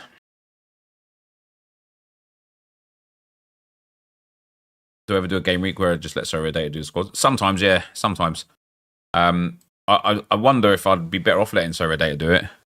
Like, my lineups this week are good, man. Like, I prioritize this one. This is a really nice lineup, like a really nice lineup, and it's a really top prize pool as well. So I'd be delighted to place nicely up there. So we've got this. This is a bit of a mismatch lineup. It's like a bit of a whatever. If Gonçalo Ignacio does start and Szymanski does start, then that's great. We've got a chance of something. This one here is very similar. It's like if Dries Mertens starts, great. It's a great lineup outside of that. These two are very good as well. I'm banking on Rono being the starter. The fact that a goalkeeper's back up to 11% after being injured speaks volumes. So I just hope I'm right on that one. Otherwise, that's a waste of a lineup. We've got our all-star lineups. Very nice. This is mostly leftovers as well, but very nice lineups. And we've got Prem. Oh, damn, I'm getting relegated in one of the Prem teams. Damn, guys, I had 3 teams in Division 1. I'm now going to have 2 of them relegated. That's savage. But yeah, we're going to have Alisson, Trent, Ødegaard, Gakpo, and Van Dijk in one lineup. Raya, Gabriel, Foden, Haaland, and Salah in the other lineup. That's probably my favourite lineup there. Alisson, Saliba, Bruno, Trossard, and Silva together. This is going to go to Division 1, which is nice. Alisson, Gvardiol, Ødegaard, Son, and Salah. That's a really nice lineup. This one's a bit of a risk because Cole Palmer might not be playing. Rono won't start. How do you know? How do you know? I'm not saying you're wrong. I'm just curious on how you know. You like just the way that I like work things is like if a goalkeeper's not 100%, like because Swallow is obviously the backup goalkeeper. Article 3 days ago said he's not back. But that's what I mean. Like, Sorare Data is a lot more active news. And so the fact that on Sorare Data he's been given an 11% chance. I believe the coach said they're looking to get him back versus St. Pauli. All right, fair enough. I'll trust you guys. I could just do a straight swap there. So you guys are wrong. All right. I appreciate the info. Yeah, this lineup's... A lot of these lineups are just banking on like De Bruyne starting, Palmer actually playing. This is a sick lineup. Apparently Cunha's been ill as well, so I don't know about that one. Lots of Arsenal there. La Liga's real nice. Courtois, Starfelt, Bellingham, Yamal and Mbappe. And then Courtois, Rudiger, Valverde, Yamal and Lewa. And then Paulo, Koundé, Bellingham, Mbappe and Longley. Oh, some good lineups here. Some good lineups. That's a real nice lineup as well from the Bundesliga side of things. Ulashi with a great matchup. Ronaldo, Olise, Kane and Kimmich. Maresca did say Palmer is a doubt, yeah, but because their game's Monday, I'm risking him. We've got a long time to go till Monday. This lineup I really like as well. Son and Kane back together again. Burn, Rice and Raya. This lineup I like as well in Division 1 Classic. Xhaka, Hakimi, Grimaldo and Lewandowski is very good. Dead lineup now. And then after that, it's kind of just like leftovers, really. This lineup's pretty decent. This lineup's pretty decent. This lineup's pretty decent. These ones are a bit like literally whatever. Same as that one. The under-23s are all a bit meh. We've actually got a starting under-23 team for the first time in months. So, yeah. What's the strategy with the training lineups? So, for me, when it comes to training lineups, I try and use players that I know I will use that don't have games this week or are like injured or whatever. Or I try and use players that I want to get ahead real quick. So if we look at the goalkeepers on option here, probably doesn't matter because none of these goalkeepers are actually like premium goalkeepers. So I'll put Edison in here maybe just to try and get his stuff back up. But then like Inigo Martinez, I'll be using him once he comes back from injury, so I'll put him in. Bukayo Saka, especially 24-25, I'll be using Pedro Gonçalves when he comes back from injury. So I presume that a lot of people that own Pedro Gonçalves right now don't train him. So when he comes back from injury, in theory, I should have like the best version. So I try and do that. Same as Vinicius Jr., you know, we'll make sure we train him. We'll make sure we train Bukayo Saka, even though Saka might not come back this season now.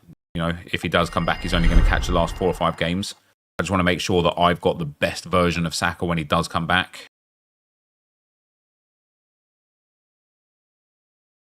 He's already training with the team, but not fit for a match. Who's that? I don't even know who I put in there then.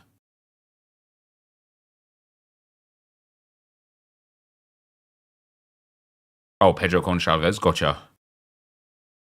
And Ben White as well. So train Ben White a lot now that he's back in training. Danny Olmo will put in because we want to get him some XP. Iago Aspas like broke his leg or something, didn't he? Oh, it says calf injury. The first report on his injury was like a broken femur or something like that. Saka out for longer than expected. Saka's out. Saka's expected to be out for 3 months, but obviously he got his injury in December. So if we look at Arsenal's fixtures, I think it's likely that he comes back around the end of March. Now, hilariously, we only have 2 Premier League fixtures in March, which is quite nice. I would probably target, at best case scenario, Fulham for Saka. And then he's going to have like some games to get back into the team and get back into the mix. So honestly, you're probably looking at like, I would say probably like, yeah, the back end of April before he's like fully fit and back into it. So we've got Ipswich, Palace, Bournemouth, Liverpool, Newcastle, Southampton. So yeah, I reckon we could see him maybe for the last 8 games of the season. Yeah, Arsenal's running is really nice. First start, best case is Brentford.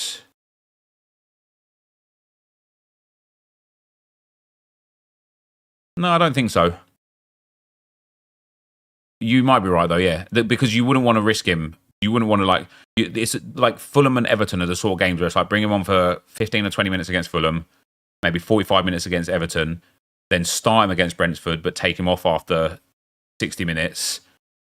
And again, maybe don't even start him against Ipswich. Maybe just bring him on for like 45 minutes or 30 minutes. Same against even Palace and Bournemouth, man. Like we just don't want to like have him come back and just re-injure himself. So, but yeah, Arsenal's running. Arsenal's run right now is tough.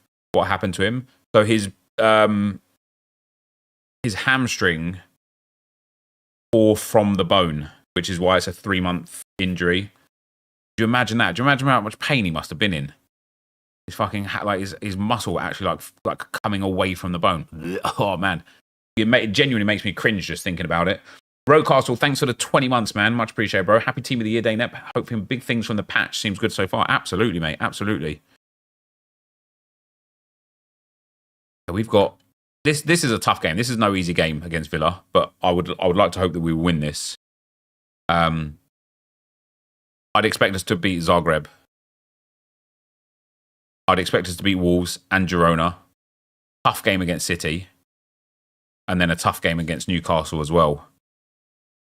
And then I'd expect us to beat Leicester and West Ham and Forest. I know they're in a good run of form right now, but I'd still expect us to beat them. A couple of tough games there. And then it's just a nice run, man, all the way until the back end. We have got probably the best running, I'd say. The only problem we've got is like Liverpool and Newcastle in those final 2 games out of 3. Like looking at these 3 games here, this might genuinely like make or break Arsenal's title hopes. Like if we're still within a shout of the Premier League when we get to Liverpool on May the 10th, what a massive couple of games they are. What I'm looking forward to on So Rare though is this game here against Girona. This Champions League match day, all of the games kick off at the same time. And so Rare are doing a special where on the Wednesday, aren't they? Is it this one? No, it's this one, yeah. For this one, they're doing a special where it's like they're only closing the game week 30 minutes before kickoff, which I'm so excited about because I'll know exactly who starts from my players. So will everyone else, obviously, but be able to really pick like the best lineups at that point in time.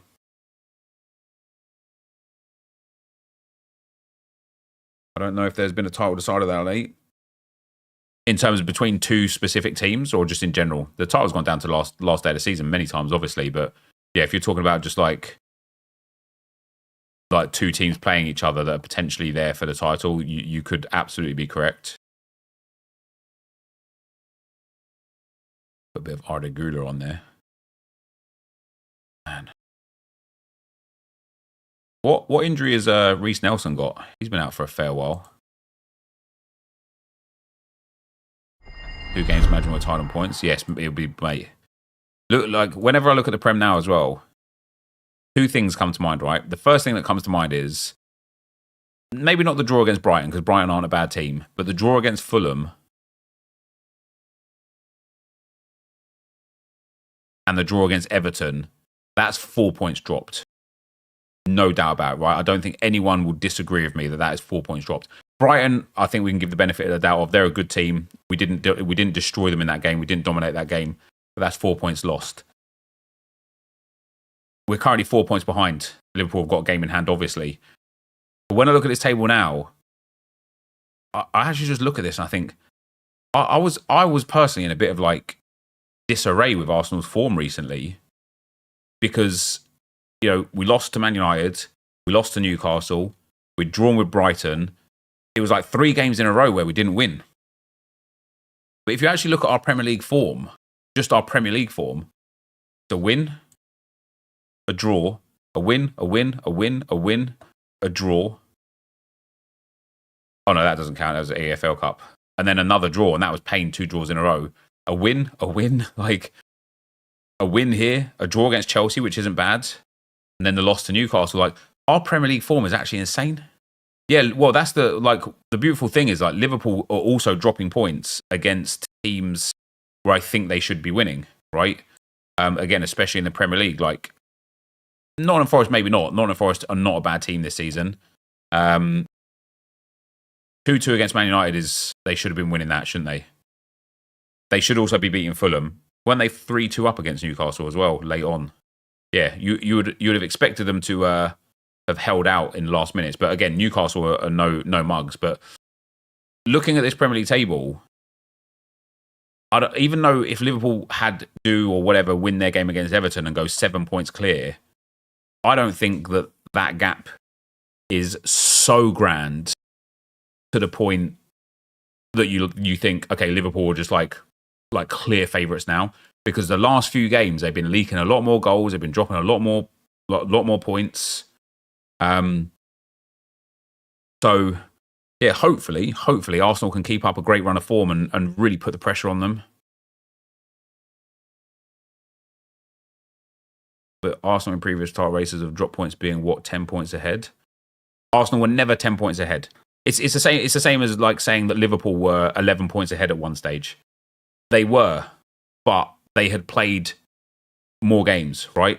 Chelsea haven't won in 5 games. Yeah, that's mad, isn't it? Because they were genuinely title contenders, weren't they? They were like, Chelsea were like 4 points ahead of Arsenal. Look at that turnaround: 6, 7, 8, 9, 10. Arsenal have gained 10 points over Chelsea in the last 5 games. So after 16 games, Arsenal had 33. Well, no, Arsenal didn't have 33, but Arsenal had 30 and Chelsea had 34.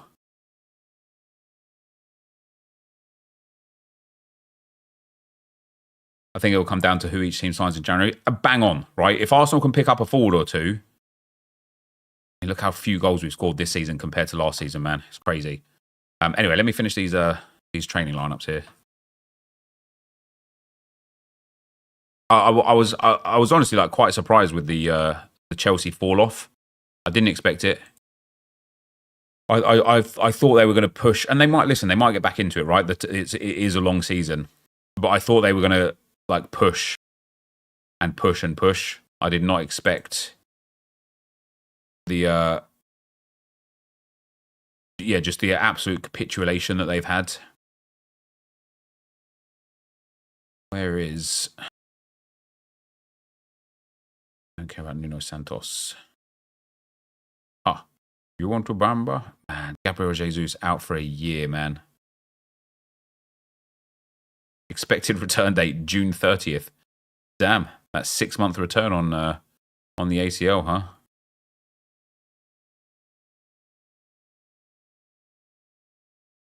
Painful, man. It's not even painful, it's just a brutal one, isn't it? All right, I want Rodri.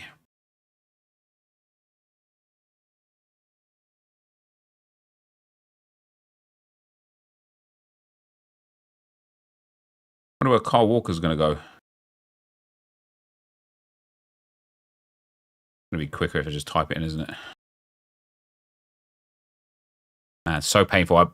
For those of you that don't know, guys, right, how Soro works and stuff, I paid £1,000 to buy Rodrigo, or Rodri, whatever you want to call him. And then the next week, he got injured for a year. So I can't use him. And it's not like that. I could have got like maybe like £300 or £400 back, but Milan for Walker, is it?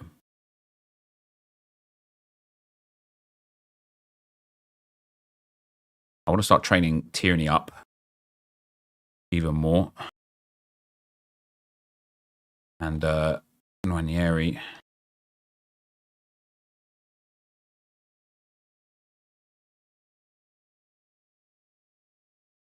And Raza.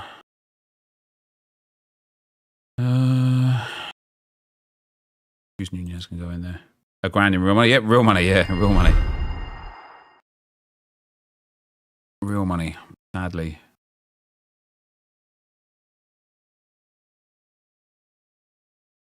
The full Arsenal lineup here.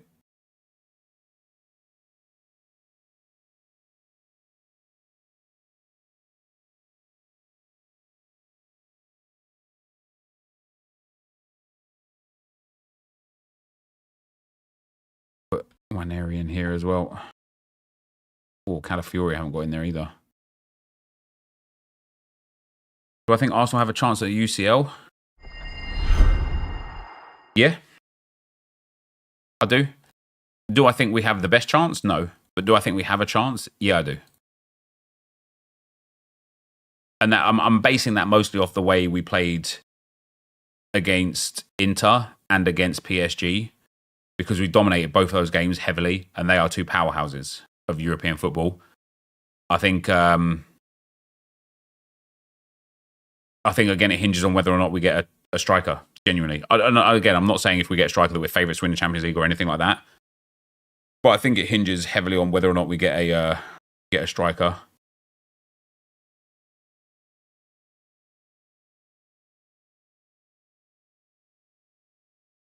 No real contender.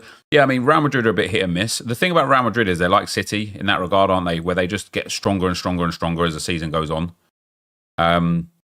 I think Barcelona, like my favourites at the moment would probably be Barcelona, but we can't discount Bayern Munich.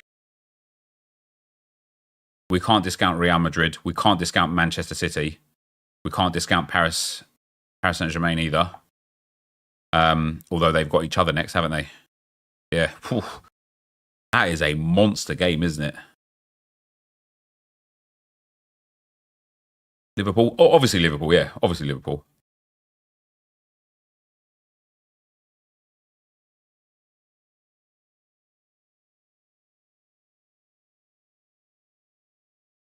Damn, man. It's tight at the top of the table there, isn't it? I was actually thinking Arsenal might rotate against Zagreb. Not that we can actually really rotate. We don't have enough players at the moment. But I was thinking we might rotate against Zagreb because I was like, we're third in the table. Like, we're basically like secure for that top eight. We're not. We are literally third instead of eighth because of goal difference. That is really tight all the way down to like 19th. Yeah, top eight is imperative because you don't want those extra 2 games, man.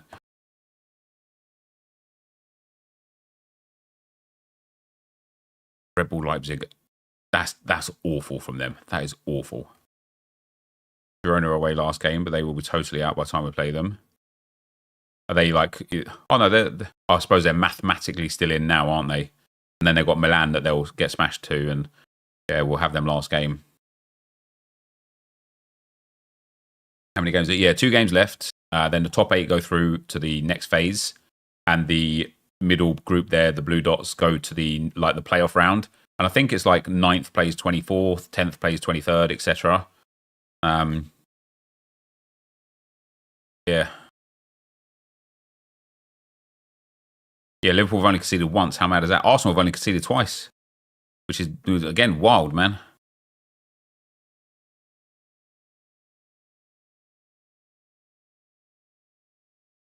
I really like this new format because, like, look at that. Brest and Lille, they are 2 teams that I don't think ever would have had a shout of getting out of the group stages in the old format.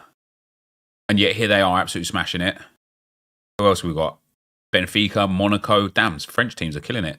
Feyenoord, Club Brugge, Celtic are in there. Look at that. Celtic on 9 points and they got young boys next. That's mad. And then when you come to like PSG, like look at the teams that they've lost against. It's not like they lost against, okay, they lost against Arsenal. They lost against Atletico Madrid.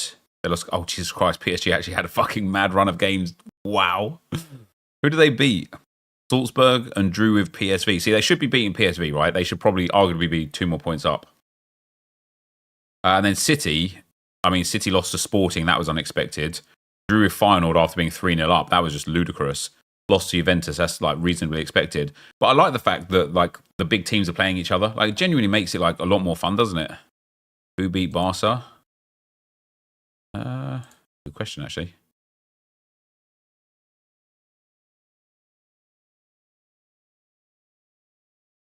Monaco. Oh, I remember that game, actually, yeah.